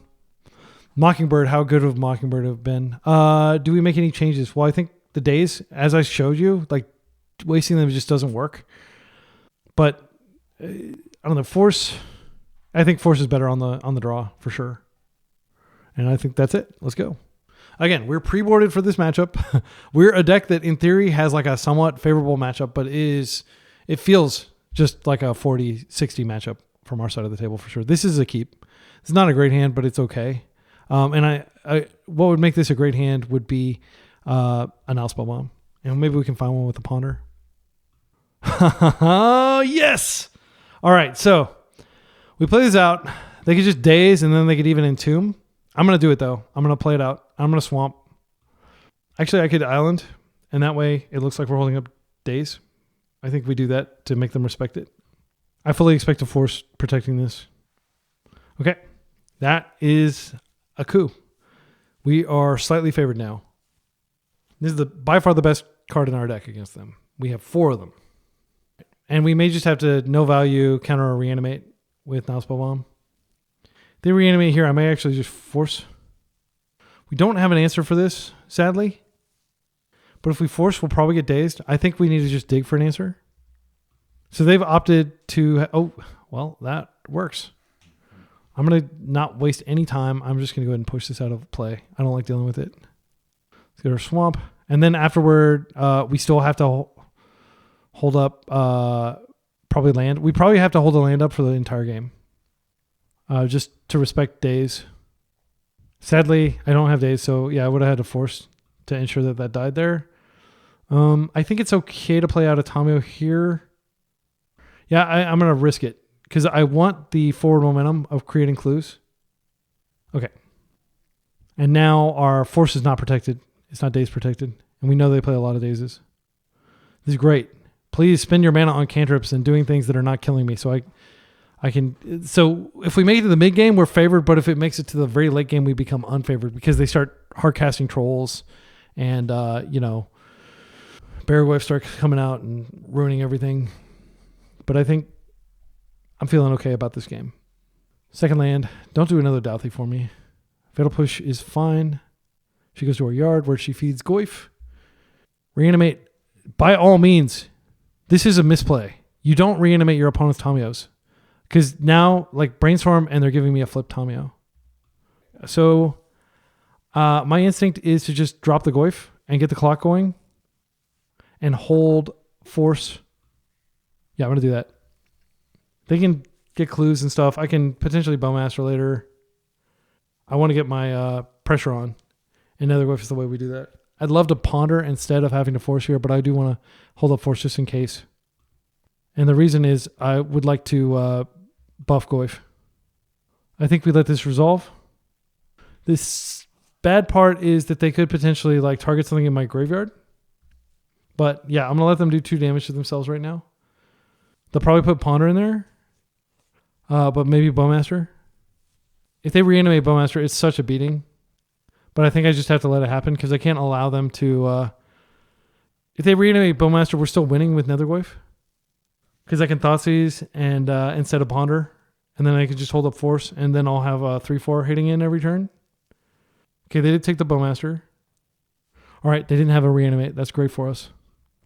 So I do think there's a possibility that they have a Bowmaster here, but it won't kill my Nethergoyf. I think it's fine to just Thoughtseize instead. Let's do this first. We get some information. Do you have a Bowmaster? I will force a Bowmaster. Petty Theft. So this is an annoying card because it slows our clock down quite a bit. We're about to hit him for 4. Call me crazy, but I can't recast. And this comes out, and this is a beater. I think we force. And leave a comment with a timestamp if you disagree with this force. They're forcing back. Okay, so now Thoughtseize resolves, and there's nothing in hand, unfortunately. So that's very bad for us. So we take 2. We're going to play this out now. That definitely goes in the yard at this point. We can't replay the Goyf, and now they're kind of winning the race because they're going to get... Oh, no, not necessarily. But they are going to be outdrawing us with these clues as long as they draw carefully and don't flip Tamio. But if they... Sometimes like an opponent won't realize the interaction or they'll forget or something like that, and that is very good for us if that happens. But I suspect this Borrower is going to come out this turn. They could Thoughtseize the Goyf out of our hand, but we can bring it back. Cracking a clue. Okay, Undercity Sewer. So I just want to point out that forcing their Borrower, the fact that they force back, probably means it was correct to force the Borrower there. Okay, they're going to take our Goyf. They're going to do some damage to themselves. We'll just bring the Goyf back next turn. They have nothing in hand. So we have enough stuff that we can bring it back. I'm just going to play this out. There's no reason not to bring this back. So we need to exile instant, sorcery, creature, land. So it's going to be a wee lad. It's going to be a 2-3, I think, or a 1-2. Yeah, 1-2. That's pretty wee. And we're going to pass. We are no longer winning the race, but you got to do what you got to do. But they can't cast Brainstorms, and they have to be careful with Ponders and things like that now. But they can draw every other turn. They can draw during their turn, and then they can draw during my turn. And that can be the way they do it. And they can always hold her back just to block later if they need to. Swamp. Okay. They have tons of mana. Oh, no. Barrowgoyf. Oh, no. Thank goodness. Okay, it's just a Borrower. It's still bad for us. Thoughtseize is just about the worst thing we could possibly rip here, but it does feed the Goyf. I'm going to cast it. Yeah, sure. I will take that, I guess. They couldn't have cast that anyway. So our opponent does realize how Tamio works, and we're not going to get a free Planeswalker, unfortunately. Gosh, they don't have anything in their yard. We could do extra damage and potentially draw a card. This is a big decision. Doing 3, then we're racing them effectively. We're going to kill them before they kill us. But this does turn on them, like potentially Entomb Reanimating. But we could potentially draw another one. I'm going to go for it. Call this greedy in the comments, please. Leave a timestamp and laugh at me when I lose because of this play. But we do have a Tamio now. And hopefully that is better than nothing. So it's now both of us have a Howling Mine effectively. Yeah, this is a great game. They're cracking a clue. Again, Entomb Reanimate just wins the game outright. We can block here just in case they have Kaito. I don't think they do, but it's just good hygiene to do so. Okay, under 5 minutes on our clock now, but I don't think that will be too big of an issue. They are cracking the clue now. 3 cards in the grip. I really want to find another Spellbomb. This could potentially dig into another card type. Bowmaster would be great here because we could take out Mockingbird is not good. I don't think these cards are keepable. Let's shuffle. Another Ponder. Okay, let's go ahead and attack. And then we'll go ahead and Ponder to flip and hope to find something good. But we can regrow Fatal Push. If we find a Brazen Borrower, we could borrow this Tamio back to our hand. Fatal Push on their Borrower. I don't like these other cards. But it does put a... Well, we have a Fatal Push in our yard that we can use next turn. So what we could do is we could push this out of play. And then next turn, we could push the Borrower. So she flips. We're going to plus. I'm going to go ahead and do this now. And I'm going to attempt to push now. And I'm fully aware that they get Daze if they have a Daze at this point. I think it's probably better to hit the Borrower because it's the pressure. But I am kind of worried about them running away with Tamio clues. What is it going to be? I think we hit the Borrower. All right. Now they have no pressure, but they could just combo us. Coming in for a hug. They're going to draw a card here. So we have Barrelgoyf covered, but we don't have them graveyard comboing us covered. We could still absolutely lose to that. Okay, they could hardcast a Troll here. Should be scary. Okay. Under City Sewer. Let's see if they get lucky and bin a monster. Oh man, my heart is racing here. I really want to win this one. I'm not sure that I deserve to win this one. Like I do think I've made some pretty greedy plays, like cashing in that Nile Spellbomb, but that Tamio has been good. I mean, it's worked out, but I feel like maybe it was not the right play, that it was unnecessarily risky. But Fatal Push, unfortunately, we can't Fatal Push and push a Barrelgoyf if that's what comes out because we don't have any clues left. Cracking another one. All right.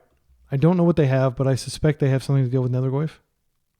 All right. I think I'm going to start by attacking. They could borrow, or they could Bowmaster. All right. I think I am going to go get Ponder here, and I know I'm risking, but like I'm just worried that I want to find an Nile Spellbomb. If they have, there's so many things they could have. I could just plus and keep her around for a turn, but they could borrow her back to hand. Regrowing a Nile Spellbomb may not be the worst, or regrowing a Thoughtseize might actually be okay. But they are going to get 2 more fresh cards, so that doesn't feel great. Yeah, I think I'm just going to get the Thoughtseize here. And we're going to hope that we can take the Troll out of their hand that they're about to cast or something like that. Okay, they have nothing. I think we take the Force here, just in case. Thoughtseize is fine. I'll even hold the card in my hand. Doesn't matter. But again, they get 2 draws, so they could find something here. They Fatal Push. I can just bring Goyf back and win. They do have Troll mana. Troll can block Nethergoyf. Clue. Fetch land, okay. They must have something, otherwise they would have conceded by now. If they had Bowmasters, they would have pinged here. All right, we're going to come in for the hug. This is it. Do they have the Fatal Push? Fatal Push keeps them alive for a turn. Brazen Borrower keeps them alive for a turn. They have the mana to both cast. Yeah, wow, we did it. Whoa. Oh my goodness, that was a long freaking match. Okay, we've got maybe 5 minutes. I'm going to decompress, and then we're going to go into round 4. See you then. All right, we're up against I Would Like to Respond. One of my heroes. He's almost certainly playing a fair deck. So let's go ahead and mulligan this no-lander. We're on the draw. This hand's fine. So Force is important against his deck. Oh, he's a fan. He watches the Be Excellent YouTube channel. Shout out to, I would like to respond.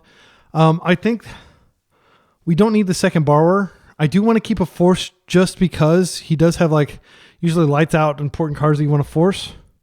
Like Staff of the Storyteller or Bowmaster. Yeah, so I'll put back a Brazen Borrower. A Brazen Borrower does deal with constructs if he's on the constructs plan. Gosh, I'm playing with fire, taking out the Force, but Forces are probably going to come out in the sideboard games. Unfortunately, these trade unfavorably with like most of the flying creatures. They create these constructs. I need to just be decisive though because we don't have a lot of time. I don't think they play Wasteland. Oh, Marcus Urwald, I believe is his name. Let's go ahead and put back a borrower, and we'll just get some more information about what they're on instead of being so presumptive. So we're already down a minute and 10 seconds, which could make a huge difference. This could absolutely go to time. Ancient Tomb. So yeah, I think they're likely on. Okay, that's good. I'm going to just go ahead and put Tomio out. I don't think Daze is going to play. They're not going to be playing Daze. And we just want to start pulling ahead in cards.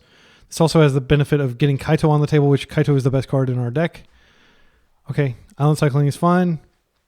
So tempo, we're not going to tempo them, I don't think. We're just going to try to get powerful cards on the deck and keep them from getting to their powerful in-game. Show and Tell, I'm so disappointed that they're playing combo. They should be playing freaking Control. They're a control player. Well, now I'm glad that I held on to Force. You can't put a Planeswalker onto the table. So we're going to just attempt to Force here. And I'll keep the Brazen Borrower now that they're on Show and Tell. They'll probably... Okay, well, that's good. Yeah, I'm really disappointed, Marcus. Don't join the dark side. Keep fighting with control decks alongside me. Come on. All right. So we're going to go here. And now we're going to ponder. We're trying to find land number 2.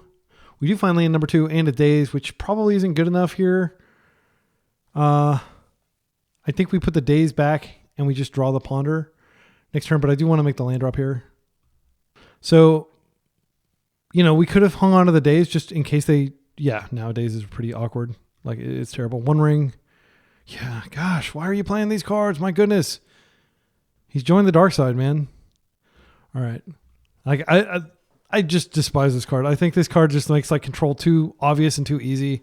And everybody's like, unban Mana Drain. You know what the meta is going to be like if they unban Mana Drain? It's going to be a bunch of freaking One Ring decks. All right. So let's go ahead and we're going to have to Bowmaster them here to really stand any chance. We'll wait until they put the thing on the stack. Then we'll attempt to Bowmaster. Because like really the only hope we have is that their Ancient Tomb mana base combined with the One Ring is able to somehow get them. So now they no longer have protection. If they're smart, they may wait to activate this. They can just cast like hard cast Force at this point. I'm going to go for it. Got to fight on whatever axis I can. Yeah, there's the Brainstorm. Trying to get card advantage from Tomio, and they're getting card advantage from the One Ring. If they don't have the Force, it's crazy. They're fetching. There's an extremely low possibility that we survive if this doesn't resolve. Okay, that's good. They can One Ring into One Ring and survive like these the attack that we're about to send their way. Yeah, I was really hoping they'd be playing their Esper Urza Saga deck because I love that deck and I want to play it on the channel. I might actually have Marcus on the channel at some point.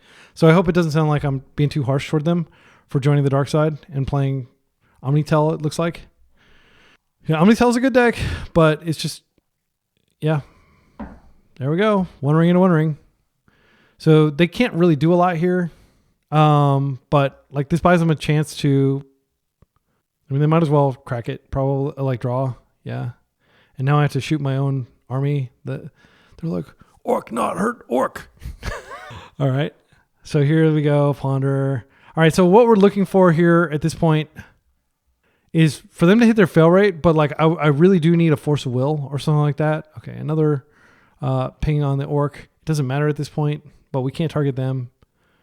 So if they can't win next turn, and this is why like playing against combo is frustrating. It's just like, okay, we've done everything we can. Do you have the combo? Brainstorming again. Just go ahead and having all the cantrips. The good news is we do have 3 force negations in our sideboard. They basically have to have show and tell into Omniscience next turn. It makes me not want to tap out. I don't think Daze is likely to play a part here. So let's say hypothetically we ponder, what can we find? A Thoughtseize? Well, we can't actually Thoughtseize them because they have protection. We won't be able to cast Brazen Borrower, which I do need to cast if they play Omniscience. So I think we have to just chill. I'll go ahead and attack. The clue doesn't matter. It is of no consequence that we have all these clues here. The game is over after this turn. Daze is our protection. Brazen Borrower as something we can potentially do. If they just One Ring into One Ring again, that's really brutal. Pondering again. So I'm glad they're using their mana, but I'm scared of what they're going to find, and I wouldn't be surprised if they had a force at this point. Control's like 10% of the meta, if even that, at this point. So it's just really sad to see like one of the most famous control deck players go to playing combo. All right, let's go over here. Yeah, like control is definitely losing the war. So sideboard against them, consign to memory. So I'll show you, like, I don't think their graveyard matters, so we can pull those out. This could be okay. Engineered Explosive, they might have, like, what's it called? But I do think that these forces come in for sure. So that's really my instinct as far as what to board in. What to board out? I mean, against the Ancient Tomb deck, Daze is tempting. So the Consign stops One Ring. It stops, potential like Emrakul trigger where they get an extra turn so they can attack, so we can potentially still kill them. It stops a lot of things. I think Mockingbird is maybe kind of mad. They're never going to put anything on the table that we can target. Like nothing we do really matters, unfortunately. So Baleful Strix is another card we can absolutely cut. It's just not going to matter. They're a creatureless deck. Speaking of being a creatureless deck, I think we can cut the Fatal Pushes. So that allows us to bring in Harbinger. I wouldn't be surprised if they're playing Urza Saga. Even though they're a mono blue deck, is Harbinger justified here? It's a blue card, pitches to force. I think Mockingbird's better. And then if we're bringing Mockingbird back in, gosh, if they are on Urza Saga, Engineered Explosive is good. I could bring one in and we'll just learn. Yeah, let's do it. So I don't think they're going to go after our mana at all, but I kind of like keeping 19 lands. We do have a lot of reasons to waste. This hand is a Force Negation and Daze hand, and we've got double Nethergoyf to get the tempo going. I think we keep this. They mulled to 6. They are not an experienced combo player to my knowledge, but they do play like Solidarity, like the blue deck, the High Tide Reset type deck, or maybe High Tide Spiral Tide, not actual Solidarity. By the way, if you want to watch Solidarity in action, it's the mono blue combo deck that usually wins on like turn 4, turn 5, but it wins during their turn, which is awesome. And it wins instant speed on this. Like they can have lethal on the stack and then you can win. I think those are the kind of combo decks that Legacy needs. Decks that are like clever and don't win immediately. I don't have any problem with what Marcus is playing. I'm just disappointed that he's playing combo to begin with. So I'll stop talking about that. But like it really is like a bummer to see, like it's a bummer for us because somebody with the skill of I would like to respond is coming to the conclusion that control isn't viable in a serious competitive tournament like the one we're playing right now. And then he's abandoning the years and years of reps he's gotten playing control so that he can play a deck that he thinks is like marginally better. Okay, so do we want to get on board with Nethergoyf or do we want to get on board with Tamiyo? The main advantage of getting Tamiyo out is she actually does something, whereas Nethergoyf literally attacks for 0, and it'll eventually be attacking for 2. But yeah, I think Tamiyo is the right call here. We are going to get some instants and some lands in our graveyard pretty quickly. If I don't think they have any way to kill any of our creatures. Again, like these types of decks rarely interact with you. Defense Grid is something we need to force. This is one of the cards that I was afraid might be in their deck. Okay. So we got through that, but that was a 2-for-1. So they went up a card there. So that was not a victory. Thoughtseize, however, is a victory. So I'm going to start with Thoughtseizing just to learn. Then I can attack. I mean, I'm almost certainly going to attack, but let's just see what they're working with over there. Okay, Omniscience. They have the second Defense Grid. I think we have to take the Defense Grid here just as an investment in the future. And then we waste. And then they have a force, but it's not that big of a deal. Like that'll two for one themselves later. Omniscience is how they win. I'm going to have some faith. Next turn I can Nethergoyf. We do have Daze up and they're low on lands. We are getting the one-sided Howling Mine. However, we don't have a second land to cash in. But I do think it was important to go ahead and take out their land there. And the reason I took the defense grid is it's a definite 2 for 1. I could have left them with it and then Daze when they cast, but they might have been clever enough to like wait a turn. And then defense grid will always be a problem if they can resolve it. All right, so I'm going to brainstorm here, and hopefully that'll bait a force out of their hand. Not bait, but like they'll decide I don't want, Tommy Ultimate in my future. And this will hopefully also find us a land so we can cast another Goyf this turn. If this gets a force, I'll be so happy. It got the force. That is a good trade. And Omniscience is in exile, so their hand is one unknown. Let's pass. So again, all this card advantage and everything means nothing if we can't convert. And right now we're not doing anything. We are dropping another Goyf, which will be a 3/4, but that's super duper slow. Yeah, that's a good card. So I'll just go ahead and play this out, and then I'll just attack, and we'll pass. Okay, they were thinking about doing something there, but they could also be baiting. They're like a masterful baiter. Sorry for the pun. This is a kid-friendly channel. But like Marcus has played, I don't know, like thousands of leagues over the years.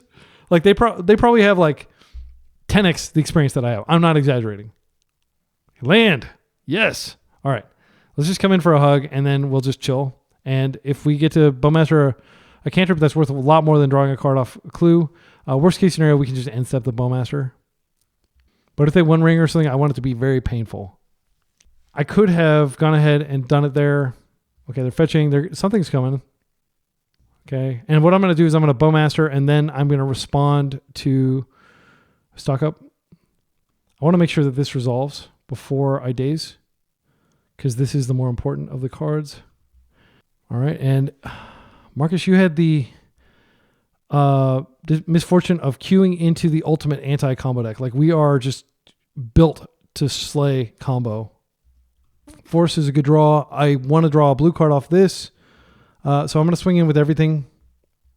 I'm going to go ahead and just draw the card now. And the reason is if it's a land, at least I can play it and play the Nethergoyf. But ideally it's a blue card, and statistically it's likely a blue card. Okay, that's great for next turn. If it even matters. Yeah, we could just be dead here. They've got 2 cards. Show and Tell. No, they have 3 cards, so it needs to be exactly Show and Tell. Okay, Lotus Spell doesn't do it. It needs to be some sort of payload spell. The One Ring, that's fine. That saves them for 1 turn. They can immediately draw if they'd like. Yep, that grows the army. We're going to Thoughtseize them here, and then hopefully draw a blue card. All right, perfect.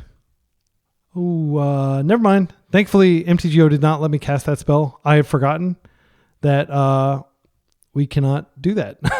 So we are just going to chill. And I think what we do, I think flipping Tomio is fine. We could brainstorm and likely find a blue card. There is a small risk that we don't find a blue card, but there's also the potential benefit of us making a land drop and then having clue crack as well. So let's stop for a second and think about what's the worst thing that could happen here. The worst thing that could happen is we do have to force brainstorm, but we have a clue activation. I'm going to be conservative. I'm just going to chill. I'm not going to brainstorm. Flipping Tommy doesn't matter. Like they're dead next turn. 5 life. So they can activate again and they'll still be alive technically. All right. Technically alive. 5 cards in hand. But we're not going to be able to find 2 forms of turn 0 free interaction, unfortunately. So if they have combo plus force, that's it. But it's worth noting that even if they put like an Emrakul into play, they would have to specifically have Omniscience. Okay, there's another trigger. Now they're dead to the One Ring, and they said GG, GG's. I said, good games. Please come back to the control side. We miss you. Okay, so yeah, that is the game. My Bowmaster trigger resolves. And Marcus just said, I just hate the format for the moment. Yeah. So I don't hate the format. I think it's very easy to fix the format. Okay, and Marcus shows me, and I'll reveal my hand as well. So they did have Show and Tell, but they didn't have the mana to use it. They did have Spell Pierce, but they didn't have the mana. So this is, and they didn't have anything to put into play with Show and Tell. But I will hope to have Marcus on the channel in the future, and hopefully Marcus will come back. Yeah, so we are 3-1 with our control deck. Everybody's forsaking control, not us. We're going to keep at it. See you in round 5. All right, so we've chosen to keep our opening 7 against this likely combo player. They have a history of Doomsday, Coveted Jewel, Necrodominance, lands. And all the lands is the reason why I'm keeping this double Nile Spellbomb hand. This is a very important card to cast against lands because you have to be able to manage their graveyard. We do have Daze, so it's not like a total dead hit to other types of combo hand. And hopefully I'll just cantrip through this if it's not a big deal. But there is definitely the risk they could like Necrodominance us here. I will... Okay, Wooded Foothills. So this is lands probably. And if there's lands, I'm going to need to use my full clock. Okay, Thoughtseize is great. This gives me some insight into what they're doing over there. I'm going to go ahead and Thoughtseize them now. Okay, so they are on lands. We've got double Karakas that we need to worry about. Punishing Fire is potentially annoying. I think we just take the Malevolent Rumble. That's their next turn play. So what we're going to have to do probably is Surveil here. They are a Wasteland deck. We could Surveil or we could just hit their graveyard, but I think this is too valuable. Okay, so this is in. Okay, so Loam, I'm going to let them get this, and then I'll just hit the Loam in their yard. They get that land. I could have Nile Spellbomb twice in a row, but I actually want to keep this around in case they find another Loam. Loam is the critical card. Sorry for the background noise. There's got like a bunch of family over here. If I'm like making suboptimal plays, that's why I'm just a little bit like distracted. And okay, so we're gonna wait for a second here, and then we're gonna nuke their graveyard, and then we're gonna go ahead and waste the Urza Saga. And Bowmaster is good for killing an Urza Saga. So I am going to go ahead and get the... we'll play on basics later.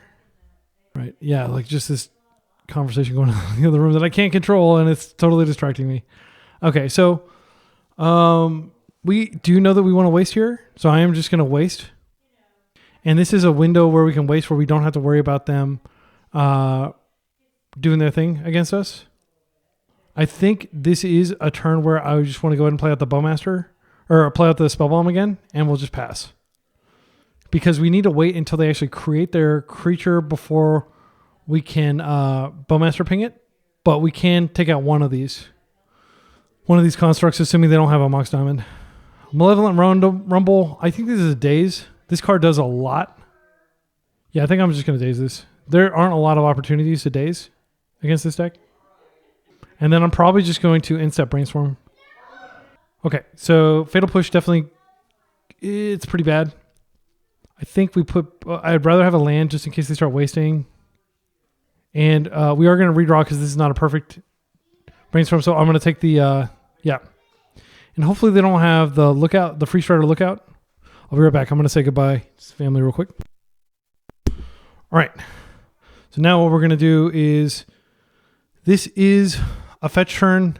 I would love to try to find a waste for this, but I don't think it's likely. And I don't want to Brainstorm getting the bad card back. I'm just going to... Well, we have a window. Yeah, I'll just chill. I'll do a perfect Brainstorm with the Instep. And just in case they do something that can be Bowmastered, I can do it. Just in case we need to force something, we can do it. But I want to put these extra lands back. Probably want 3 lands, but I don't want any more than that. So here comes Karakas maybe. There's the Wooded Foothills that they got back earlier. Okay. So I am going to go ahead and Brainstorm here. Just trying to fix my hand.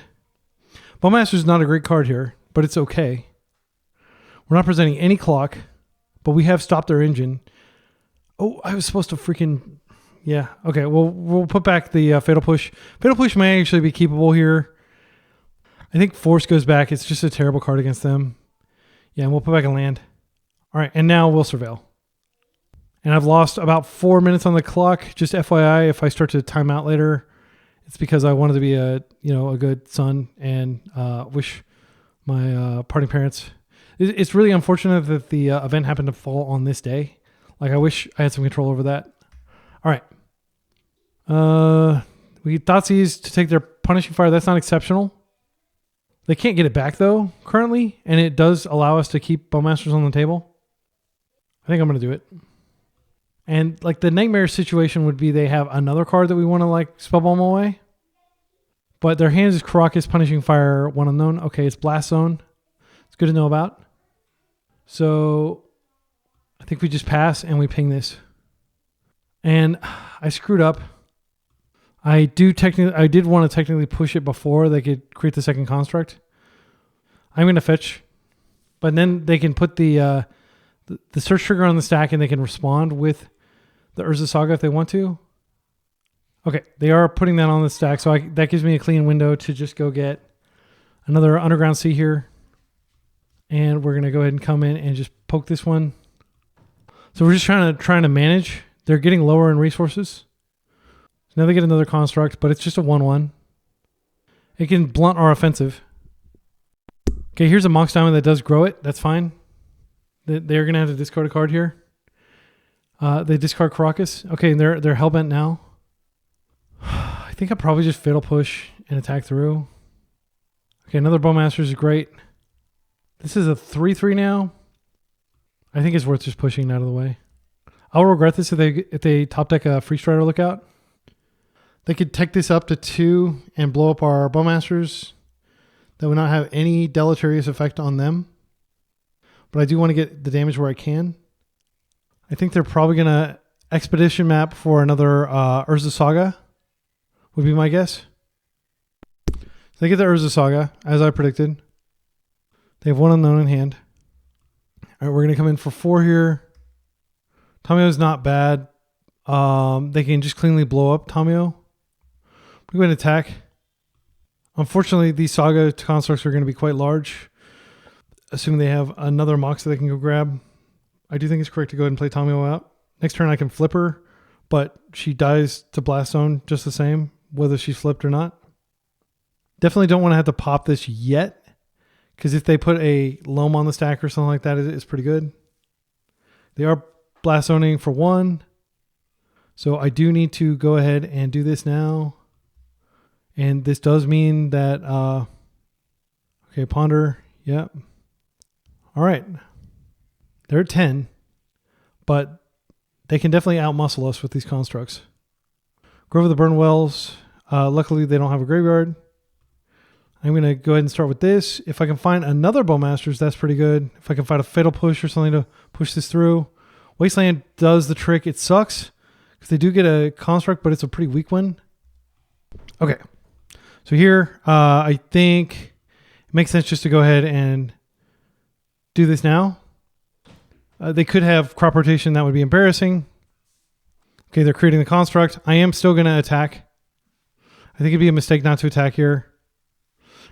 I'm going to press as much damage as I can. I know that they can chump.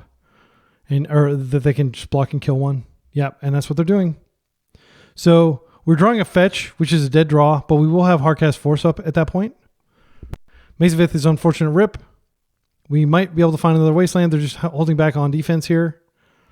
So we have Force up, but that is Cold Comfort. We could come up with the Orc and potentially trade here. I think it's worth just doing that. If they want to trade, that's fine with me. I'm tapping it. Okay. All right. Okay, Malevolent Rumble. It's a great thing to be able to force. We do still have an Underground Sea in our deck, thankfully.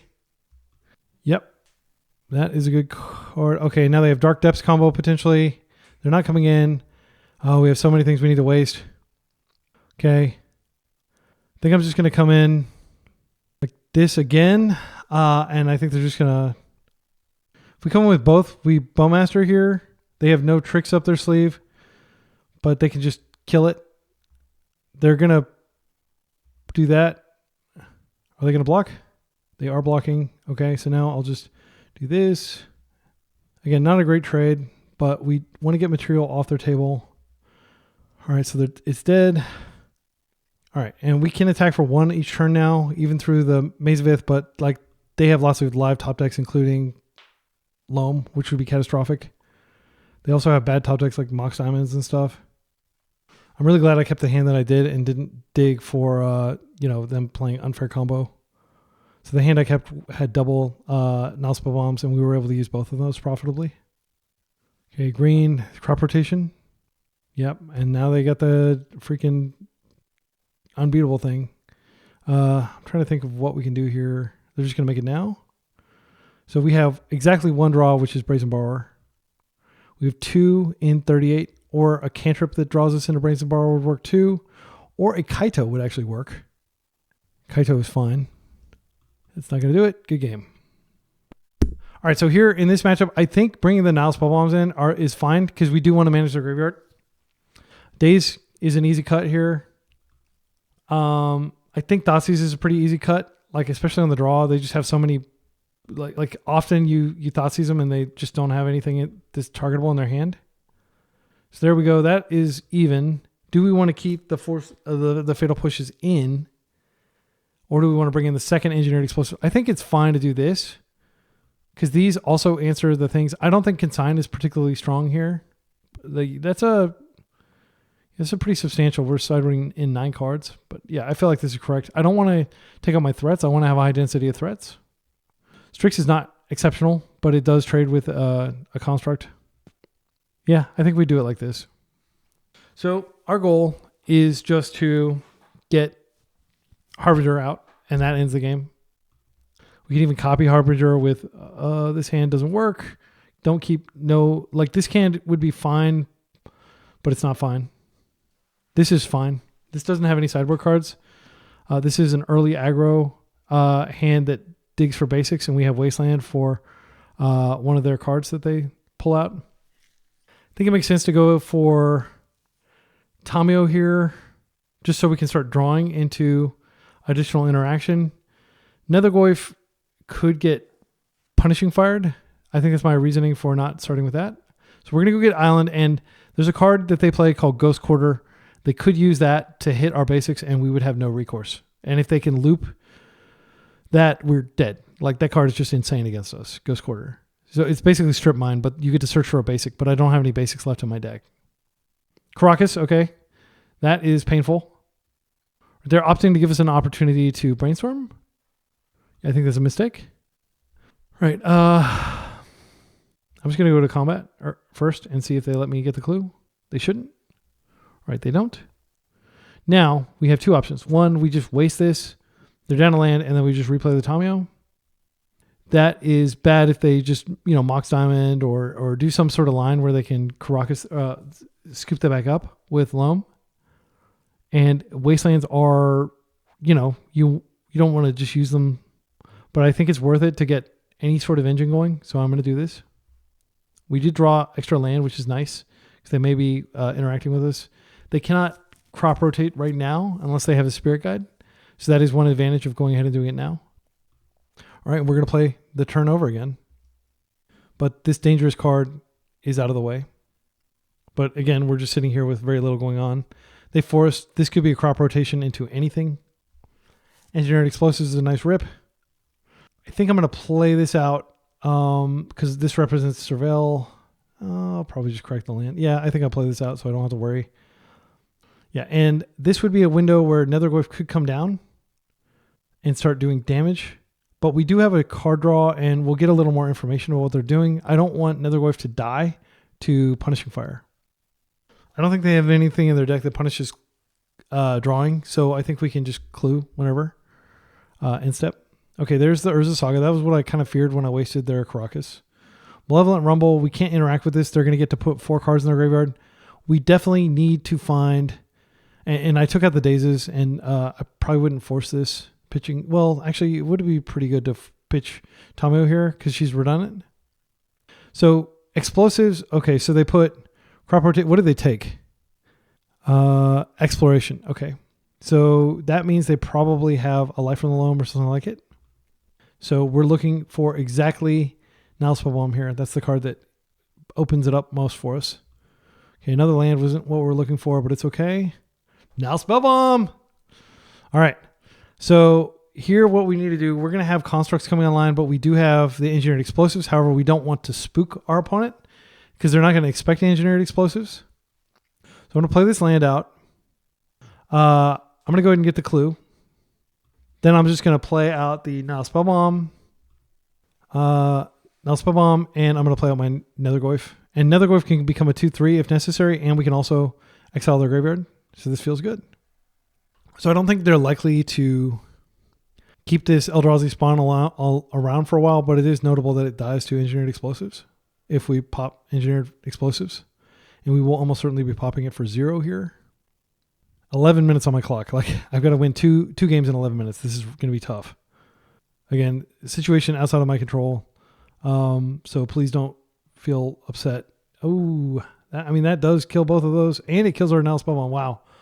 For some reason, it didn't occur to me that could come out and wreck our day, but that's what it's doing. So they maybe low on. I'm surprised they didn't play the exploration card. Let's go and do that. We'll have enough types that we can bring Nethergoyf back later. Another Nile Spellbomb, that's great. Okay. So we're not yet to Nethergoyf from the graveyard territory, but we're getting close. I am going to go ahead and Wasteland here. It's just good hygiene when your opponent is doing that. And I'm going to Tamio. And I'm going to Nile Spellbomb again.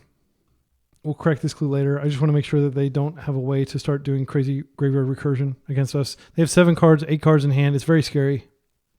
Exploration, okay. Now we get to see what they've been holding. Tabernacle is so annoying. This takes up so much clock. Yeah, we're going to go ahead and do this. I think I can, well, I don't want to risk yielding and then like lose my creature. Okay, so we're going to go ahead and come in for a hug here. Luckily, we have a lot of land. Play out another land. This is a Surveil trigger potentially, and we're just going to drop a Goyf. And we need to start cracking through these clues because they will blow up when we blow this for 0 later to kill constructs if it comes to that. We're hitting for 3 each turn. 10 minutes on the clock. I do think I'm going to run out of time here, unfortunately. This card is so annoying, like on MTGO, because like in paper you can just say, okay, I'm going to leave these like 3 lands tapped, but you can't do that on MTGO. You have to like click like 4 times per creature. It's so annoying. All right. So again, I hope that doesn't come across as unnecessarily whiny, but like it's kind of like unfair for Lance players to be able to bully people with clock by playing this card that sucks. Frankly, it's like a terrible card, but it's really good at like eating clock. Okay, so let's go ahead and just get an Underground Sea here, and we're just going to draw from Clue. So if I flip her, then we don't need to worry about her costing me every turn. So now we do this one. Yes. It's like 3 clicks every turn for every creature. Okay. So I'm going to go ahead and come in for a hug. Right. And now I think the simple thing to do, I think I just play this out. Like, I don't want to crack a clue here. I want to have some forward momentum. Now we can potentially bomb their graveyard, and both before and after a loam. They have to pay for this if they want to. Yeah, they're paying for it. Can't really F6 through their turn, although I'd like to, because they could have loam, and I need to be able to stop the Urza Saga. So they did mill. Wait, did they have a loam in their graveyard? I didn't even realize they had a loam in their graveyard. But we'll be able to kill both sides of it when they loam. Okay, so I'm just going to go ahead and kill the first side. Kill the graveyard. This card is so good against them. I'll draw a card. You have no graveyard. You get to loam nothing. And then I'm just going to take your loam too. Assuming you don't have a way to like... All right, that's not good. They're getting closer to the combo. I do want to keep these cards around. I could have potentially... Oh, that's a good answer to loam. So now I don't necessarily have to kill the loam. I can let them do it again. Then I can just force negation it. And then it won't... it'll stop it, and it'll stop them from bringing stuff back. Yeah, I'm going to do that. So they're taking 3 here. I will just chill, and I'll hope to hardcast a force negation on loam after they've loamed. 9 minutes on the clock to their 14. So we're playing at the same rate, but I had to walk away for like 4 or 5 minutes. They decided to let that go, which is a kind of like a Pyrrhic victory against the Tabernacle that it claimed one of their own. That's fine. This is a window where we can just hit their graveyard. I think if we do it, keep the force negation for a future crop rotation. Okay, they have a second one. Wait, oh, they're just going to make me gain life again? Yeah, I didn't think about that. The fact that they had 2 of those. Kind of a punt, huh? Well, I'm going to let them do that. They don't have the mana face up currently to get rid of that. Okay, Brainstorm is a new type. Yeah, we don't have instant in our graveyard. So if they attempt to do this again, we can just Brainstorm, and I believe it'll survive. Again, like all this stuff feels good, but it's under the specter of us having 8 minutes on a clock. So yeah, I think we just Brainstorm here and Netherglyph survives. Okay. Wasteland is great because we can take out the Tabernacle or take out the Dark Depths. I'll probably just take out the Dark Depths and suffer through the Tabernacle for a while. Put that back. Do we care about this land? Not really.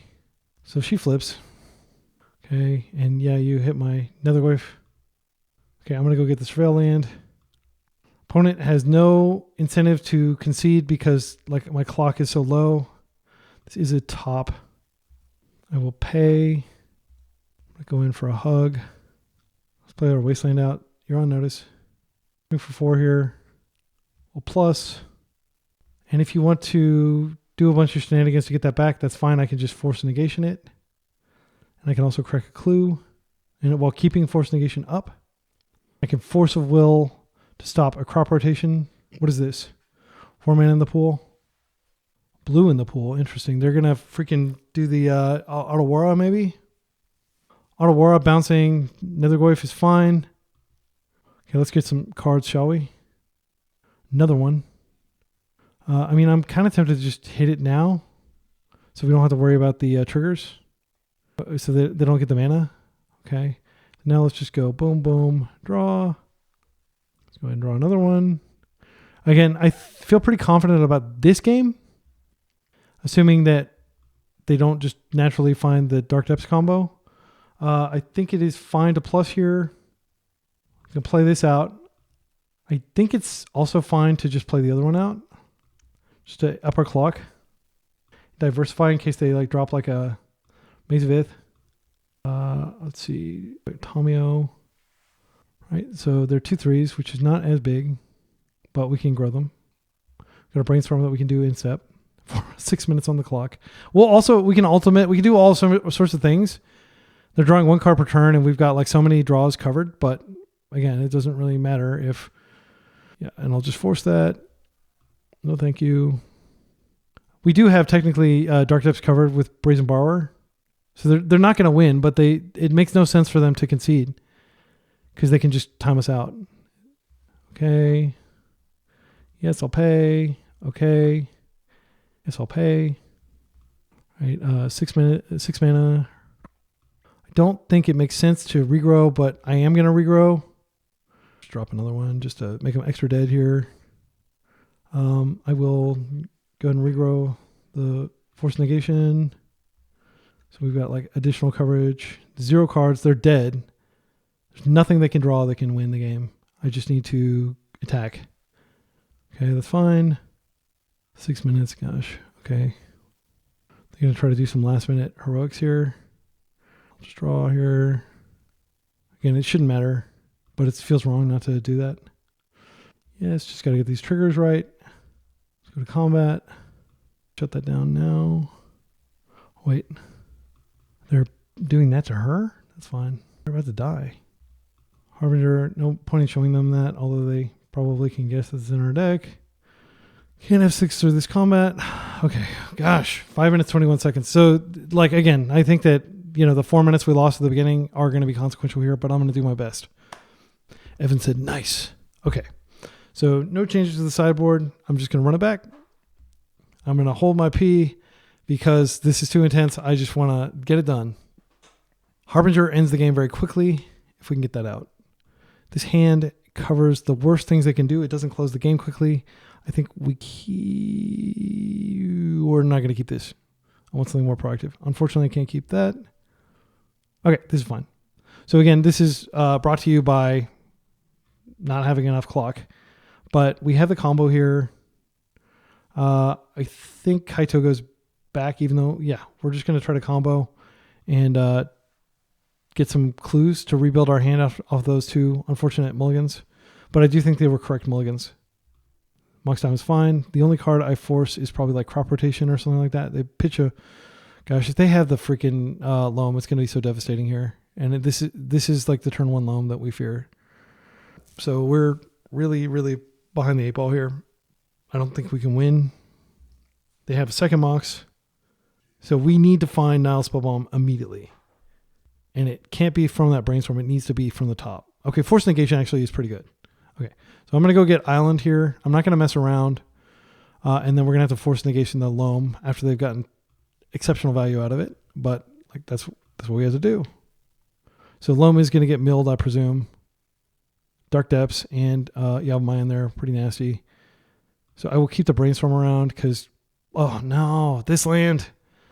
So now Brainstorm, I don't think it's the pitch.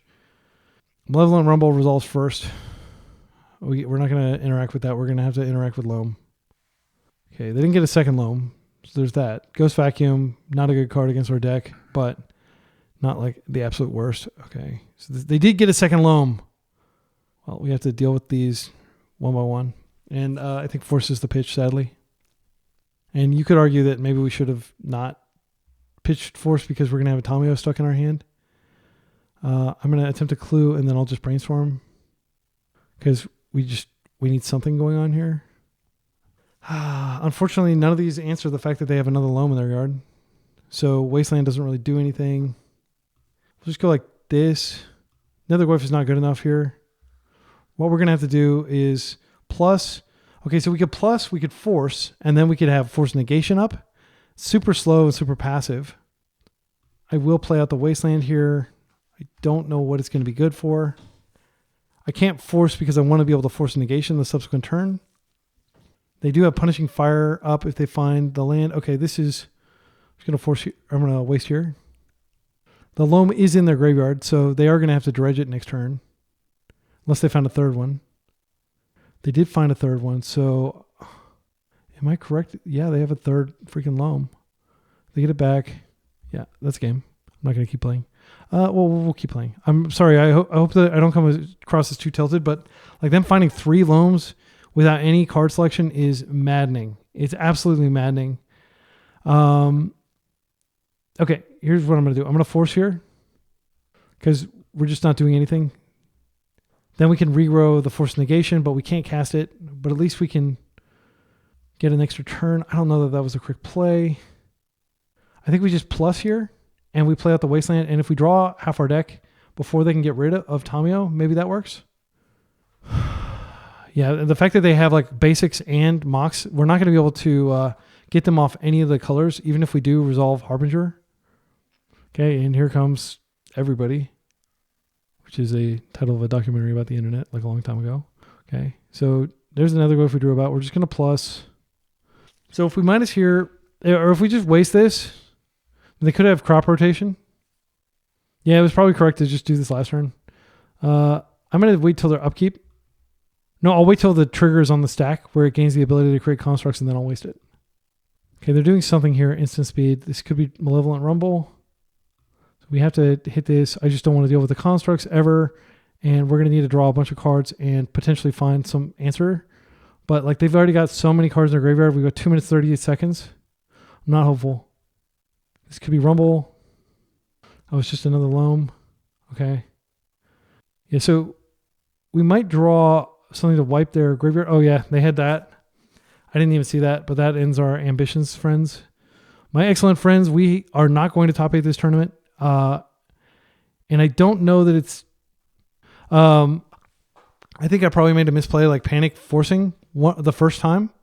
But I was hoping we could get there. But Blast Zone does cleanly answer Flip Tamio. When did the Blast Zone appear? Like, how long have we even known it was in their graveyard? Yeah, Mills, Blast Zone, Mazevith. Okay, so I think that was actually during the final turn is when they flipped the Blast Zone. So I don't think we could have really done anything substantial different. Like, having the Force, we would have actually not... We would have forced pitching Tamio, and then we wouldn't have been able to even attempt. But they drew Blast Zone. So, yeah, we lost. All right. Blast Zone killed Tamio. So there's still plenty of time in the round. So I will just take a break, cool my head, and I'm going to still keep playing and hoping to clinch the positive record. This is good practice. It's high pressure, but I feel like that is a favorable matchup for us, and I'm disappointed that I lost it. See you in round 5. Or round 6, rather. All right, round 6, we're on the play against a likely combo player. This hand is exceptional. I would snap keep this, but let's see. Legacy. They always play like Omnitell or Ruby Storm. Sneak and Show. Yeah, like we can't keep this against Sneak and Show. This has to be a mulligan. This is a keep. This is a snap keep. So I think the card that goes back is Mockingbird. It doesn't do anything in this context. Our opponent's unlikely to have any creatures that matter. So I'm going to say done. And I'm just going to open with Underground Sea into Thoughtseize. And I'm going to hope that they're not on Blue-Black Reanimator, because that's a very powerful combo deck that a lot of people pivot to when there's uncertainty. I mean, it's the best deck, so. Okay, and they are, in fact, on some sort of Omnitell deck. So we take the Brainstorm and we leave them with a bunch of payouts. Let's pass. I feel like this is pretty good. Like that's a pretty meh hand on their part to keep, but like they don't know what I'm on. All right. So Wasteland will probably go on at the Tomb. We can keep them on Surveil here by playing Wasteland and then just dropping the Goyf. I think that's fine, because the number one thing I fear is them getting selection, and I'll happily waste like any land I can. Okay, second land. They are fetching. They can get basics. They may have basics, but they won't be able to dodge Tomb with basics. We know that they have a non-basic in their hand in the form of Trop and Tomb. All right. Now I think we probably want to Brainstorm just to get another type in the yard. Is it better to potentially Bowmaster their cantrip this turn? I think it's better. It's better to deal damage than to just get an extra hit, and I can ponder next turn. Also, I can keep the Wasteland up, which deters them from going and fetching a Surveil land. If they fetch Surveil land, I probably will waste. Yeah, I think this is a waste here, just to restrict their mana. Putting Emrakul in their yard. Let's go ahead and do it now. All right. And I think it's probably the best that the land is going to get. The Wasteland is going to get. I mean, like going after Tomb is fine, but we are pressuring them, so I'm okay if they Tomb here. So I will force Pitch Ponder, and then I'll have Brainstorm to potentially find another interaction spell if we need it. We are going to need to stop whatever it is they do. I'm not going to desperately end step Brainstorm here. I'm going to be patient, because this is a force pitching Ponder. Okay, so they did manage to find one of those. So, yeah, now we have an instant type in our graveyard. There's no real reason to... I think we just chill.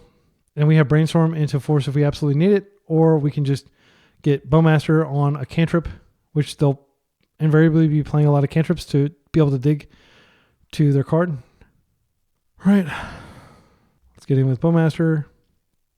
Their mana base is hurting them. We're hitting them pretty low here. They're going to be at 5. So they're on basically a 2-turn clock, assuming they don't cantrip here. There's no reason to play the Tamiyo. I'm going to Brainstorm and then hopefully find a force to deal with their Omniscience, or their Show and Tell. That is a lot of mana. Did they find another Show and Tell? Ah! All right, let's go ahead and do this. We can still lose. It's crazy that we can still lose. Yeah, I mean, this is pretty bad. Gosh, I mean, Atraxa, we just can't beat. We can't beat it. Yeah, man, it's supremely bad luck that they were able to find it twice without having, like, they just naturally found it. Yeah, I will put the another Goyf into play, I guess. So here comes Atraxa. Oh, Emrakul, that does it too. And they get the next turn, which means, yeah, we have to sacrifice everything, including our lands. Yeah, this is just extremely bad luck. I'm not going to say that we misplayed or anything like that. I will not concede that. I genuinely think they just got exceptionally lucky here. They kept a really questionable hand. Okay, so post board, we didn't see any red. I think we just bring in the forces and negations. We didn't see any reason to keep in Now Spellbomb. Sometimes these decks juke into Now Spellbomb, but my impression is they're just playing straight Omnitell without the sideboard, or without the Reanimator sideboard plan. Consign can Stop Wondering, which they're likely playing. I think Mockingbird is a weak card against them just because there's nothing to target. We can target our own, of course. think Baleful Strix is bad for the same reason. You're never going to get in a situation where like Baleful Strix holds the fort against like an Emrakul or something like that. Like I think if that comes up, something has gone catastrophically wrong if the game has gotten that late. No, we can just cut all these fatal pushes. That's what we need to cut. So we do that, and then we can bring our cards back in. So Consign comes in. I guess Strix comes back in. Harbinger might be useful for color screwing them. They did not fetch a basic planes. I think it's fine to put one in. It is a blue card for force. Engineered explosives can deal with some stuff, but I think their main way of protecting is through force and veil. All right, let's see if we can get lucky here. Since that will be a requisite to beat them. Not keepable. I can't keep a hand like this. This is also extremely weak. I don't really want to go deeper. They mulligan to... If they are going to build up over time, this is fine. It's not great. Because we can Tamio, we can waste one of their lands, get a couple clue activations. We have a Bowmasters. But essentially, even after we put back a land, it's a 4-lander. I really want to Thoughtseize. I'm going to mulligan one more time. This is fine. This is keepable. So we'll put back Wasteland and a Bowmasters, and we'll keep the Force blue card Harbinger land. Yeah, like Force is not GG against most decks. Most combo decks have like resilience in the form of Veil or Force of their own, or their own Thoughtseize duress type effects. So you can't generally rely on this, and you don't want to go deep unless you absolutely have to. But like I feel like those other two hands we looked at were just so risky because our opponent could have just gone for it. I'm most likely to draw land here, but I don't want to get into a situation where I've got nothing going on because I put back 2 lands. So I am going to put back one of my Bowmasters. Hopefully that'll be enough pressure. We've got a Surveil trigger at the end step. We'll keep this up so we can fetch a swamp if we need to. So we are looking for, a lot of it will depend on what our opponent does. There's Veil mana. So let's Undercity Sewer. Keeping blue card. Yeah, I think it's worth keeping. All right, so what I'm planning to do is probably just in-step Bowmasters here, and then we have Spell Pierce as well. They should see that we likely have Bowmasters based on our fetching pattern. All right, and I'm just going to go for it, and they can Veil it if they want, and they can draw a card. It's a bummer, but that's just how the game works. We want to get the Veil out of their hand now before they're at least able to, like stuff one of our counter spells with it. But I wouldn't force in this situation. They're almost certainly going to just Veil us. If I just target me, then I get the creature. I don't care about my life total. I think I'm going to target me. Yeah, and then if they want to Veil, they can do it, but it's just a draw card. It doesn't actually stop the creation of the token. Okay, this is good. So you in permanents you control gain hexproof from green and black. I'm going to go ahead and do this now. See what we shake out. All right. And it's worth noting that I didn't have the option of casting Harbinger there. I think the Harbinger ship may very well have sailed, so I'll be okay with pitching into Force. I do want to get Tamio out so I can start drawing. Locking them off green would be great. Don't get me wrong, but I'd rather draw 2 cards a turn and then sit still. Okay, we have to hope that we're holding some number of cantrips in their hand. I do think it's worth brainstorming here because there's the possibility of finding another Wasteland. And a fetch wouldn't be spectacular, but like I do like the idea of going upstairs with Tamio. We've got a clue. Okay, we did find the Wasteland. This is great. So put back this and we'll draw the Ponder next turn and we'll pitch the Harbinger. Plus here. And I'm going to go ahead and waste the Tomb. Actually, I'm kind of tempted to waste the blue source. Is that crazy?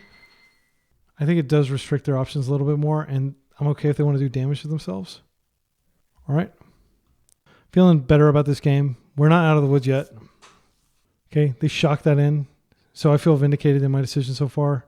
So this is going to be a Force, and if they have a Force back, that is the ballgame. If they don't, we've got something going here. They have their own Force. We can't put anything into play. We just have to see whether they have it. I think they probably will. If it's Emrakul, Atraxa is bad, but like it's not necessarily GG. It's just probably GG. So frustrating to lose this one, but I don't know that I made any mistakes. I do think we had to mulligan. I do think that hitting... you could argue that hitting the Ancient Tomb would have slowed them down. a little bit more and kept them off that. But I was thinking like, okay, well, they may not have a second blue source.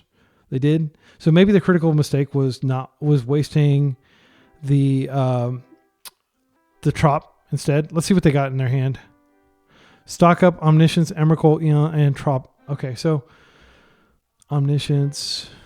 They're playing Eureka. And they don't have this Ponder. Okay, so this is their hand. They can do a lot next turn. They're going to get a bunch of life. They're going to be able to stock up. We need exactly Brazen Borrower, and we need it now. And even then, they do have like stock up and stuff. So unfortunately, there's no way to ponder into Brazen Borrower. They are going to gain a lot of life here. Let's think about this.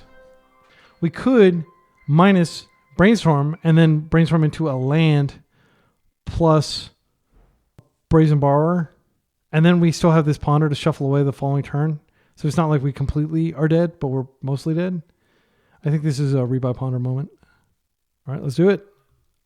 That's not good. Okay, so Daze doesn't help us at all here. This land doesn't help us. We can easily put those back. Play this out. I'm trying to think if there's any... Oh, we could get Thoughtseize. Again, like they're going to get a free crack. Probably just going to kill Tamio. I think it's fine to go ahead and dig for it now. They don't play any sort of hand disruption that I know of. What we're going to see here. Thoughtseize, but we really... Yeah, this has to be shuffled because we have to find the Brazen Borrower. Force is not great. We're just going to pass. And I think we're on a 2-turn clock even if they don't find another show and tell to get their Omniscience out. Stock up dodges, Bowmaster. Yeah, again, I do think this is a favorable matchup, but like I'm stunned that we lost game 1. This one I'm not as surprised that we're losing, but game 1 I felt like I really had that locked. Okay, they kill that. So we have a clue token. Carpet is bad news for us. It's not going to get them to Omniscience mana, but it is additional mana. So they can stock up now. Right. My opponent stocked up. Since we got like a Force of Will, some other good card too. Brazen Borrower or the ball game. Okay, Brainstorm could get us into Brazen Borrower. We could dig deeper, but I don't think that is what we want to do, considering we need the mana to cast Brazen Borrower. I think the chances of us winning are exceptionally low, even if we find the Brazen Borrower, but I'm going to look for it. Okay. Here's what I think we do. These are okay cards. They're not great. We Thoughtseize here. We take a crack, and then next turn we can Brainstorm again. Okay, they don't have... So we just take the show and tell here. But they have so much interaction. Like, if they have Veil mana up, they can stop Brazen Borrower. And they should hold it up, because that's the only thing they can lose to now. I could have taken the Veil, but I feel like if I didn't take the show and tell, like, we just die instantly. Because they just put Emrakul into play. Or Omniscience and then Emrakul. They have Eureka, which they can also use to put it in play. And we have nothing to put in play. Yeah, there's Eureka. All right, good game. Yeah, and at this point, I think I'm going to concede. I'm 3-3. The last 2 rounds were not kind to us at all. Yeah, but the deck feels good. Let's talk about what didn't feel good. Baleful Strix never did anything. Was never relevant. Like, sadly, the meta is so non-creature right now. It just didn't feel correct to be playing Baleful Strix. So, like, that is a card I'm seriously considering cutting. I think the decision to have 3 Force Negations was a correct one. I don't want to go to 4, but, like, I'm seriously tempted to go to 4. I mean, look at the decks we were playing against.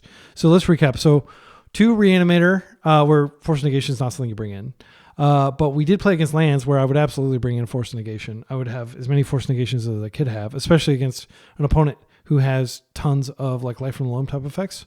And then I think we didn't run into Eldrazi. So here's the theory. Like, if I just don't run into Eldrazi, I don't need Consign. It's not a good card outside of fighting Eldrazi. And I could potentially like go to 4 Force Negations and also play like Baragoi or something like that in the sideboard. That does give us a little more mid-range appeal. The whole point of having Baleful Strix in the deck is to potentially combo with Kaito. We never saw a single Kaito appearance the entire time. I think Kaito got in our hand and he got pitched to Force. But like, I was hoping we'd play at least against a couple fair decks. But I think every single round, other than the lands round, was against combo. right? We played against 2 Sneak and Show decks or Omnitell decks. Then we played against lands, and then we played against the 2 Necrodominance. So yeah, like here's probably what I'm going to do. Frankly, I'm probably going to go all the way up to 4 Force Negations. Like I just don't want to like have, like, let's say I get into round 6 or something and I'm like undefeated. Like that's what happened at Eternal Weekend. I was in round 6 and I felt great and I was undefeated. And one of the reasons I got that far was because I was able to beat Oops and beat a bunch of other, just at that point, Karnforge was completely broken but you didn't want to have lots of Force Negations because of Vexing Bubble.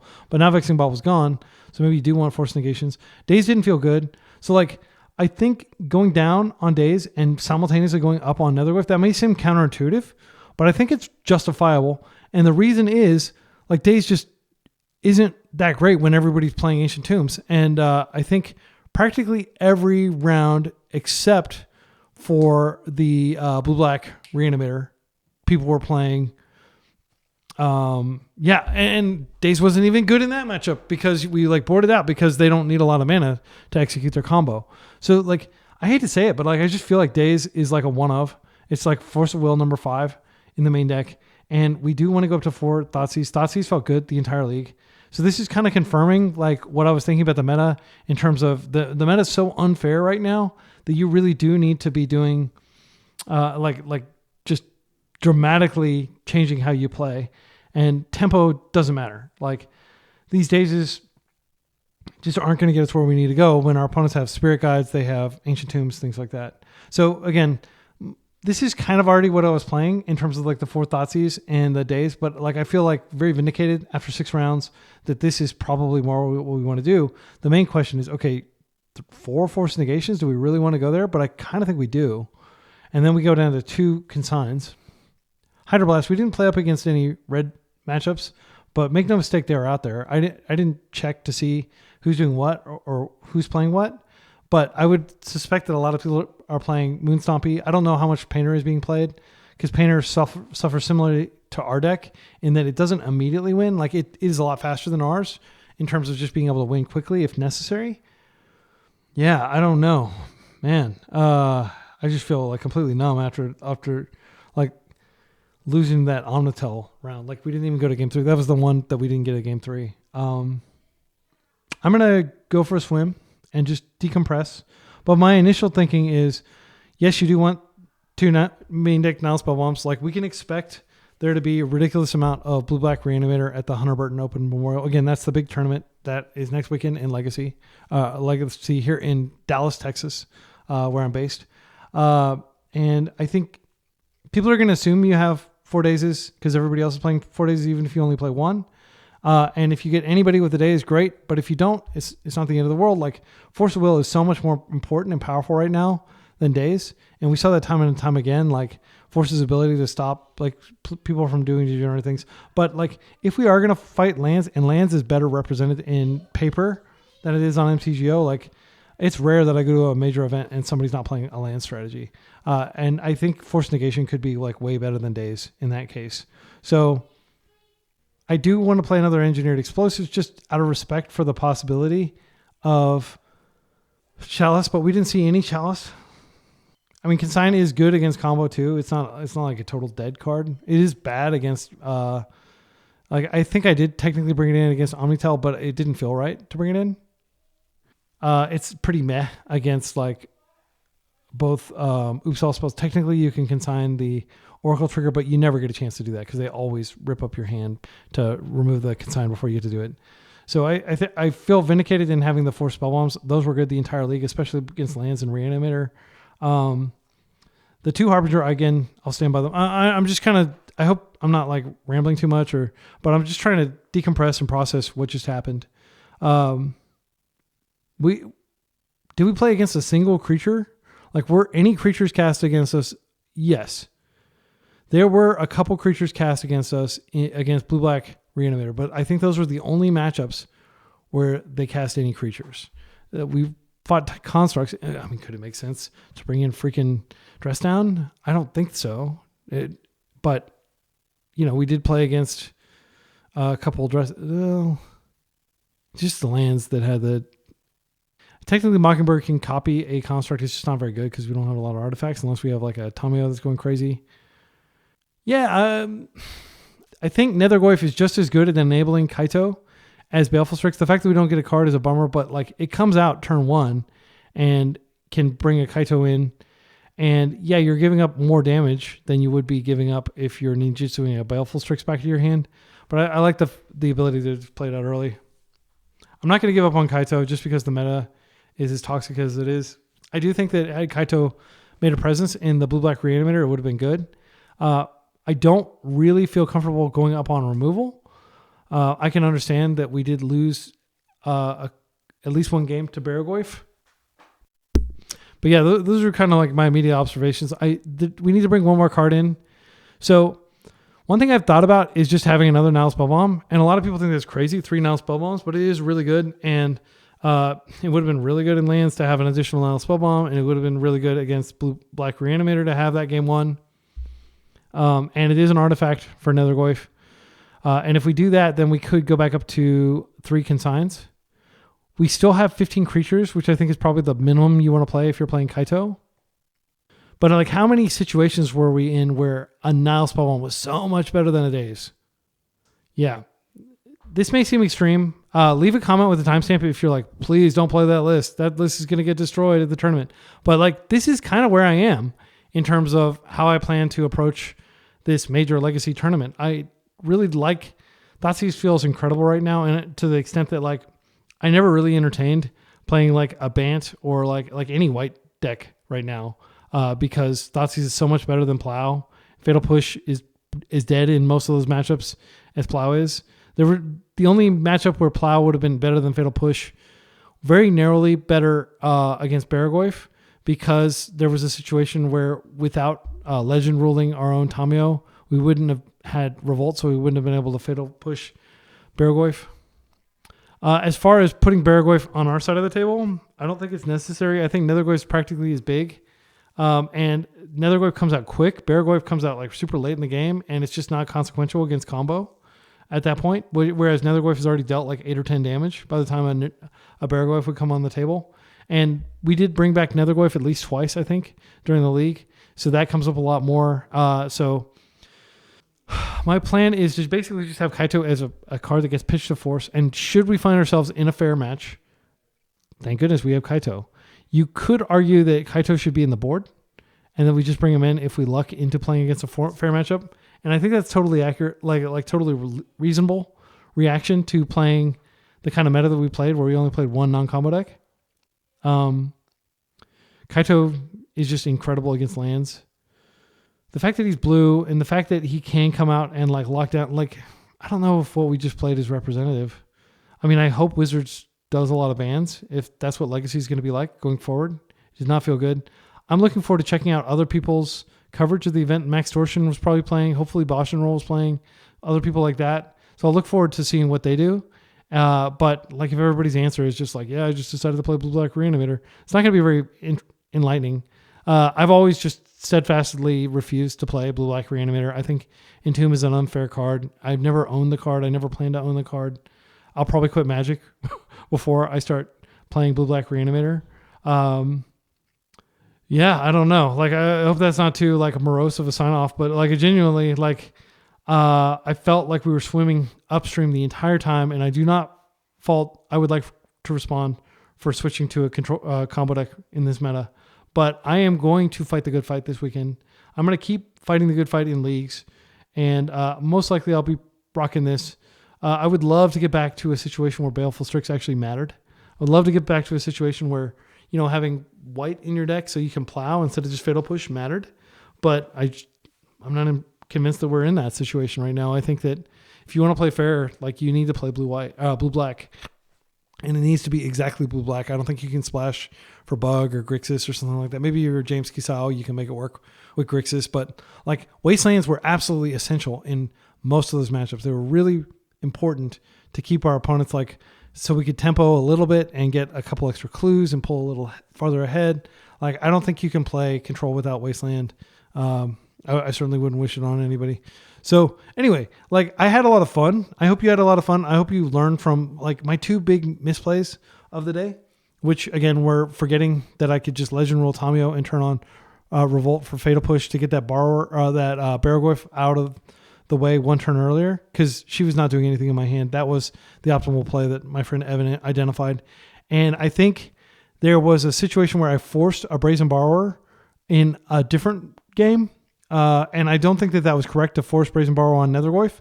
I think I should have just taken my medicine and, eventually hopefully drawn into an answer to Bowmaster in the form of, to the Borrower in the form of an Orcish Bowmaster. So I think those were my 2 big misplays. I think not having enough time in the lands matchup did cost me, because I probably would have played a little bit more conservatively. And there was a situation where I forced a loam, which I probably should have let through. So I would say that was probably a punt. I'll have to review the video. But the main lesson from all this is just that now Spellbomb is great. Wasteland is great. Like, put those in your control deck. Thoughtseize seems to be really great right now. And just be ready. Just be ready for a ton of combo if you're going to go play Legacy right now. But stay strong. Keep playing the control. Until next time, be excellent to each other and party on.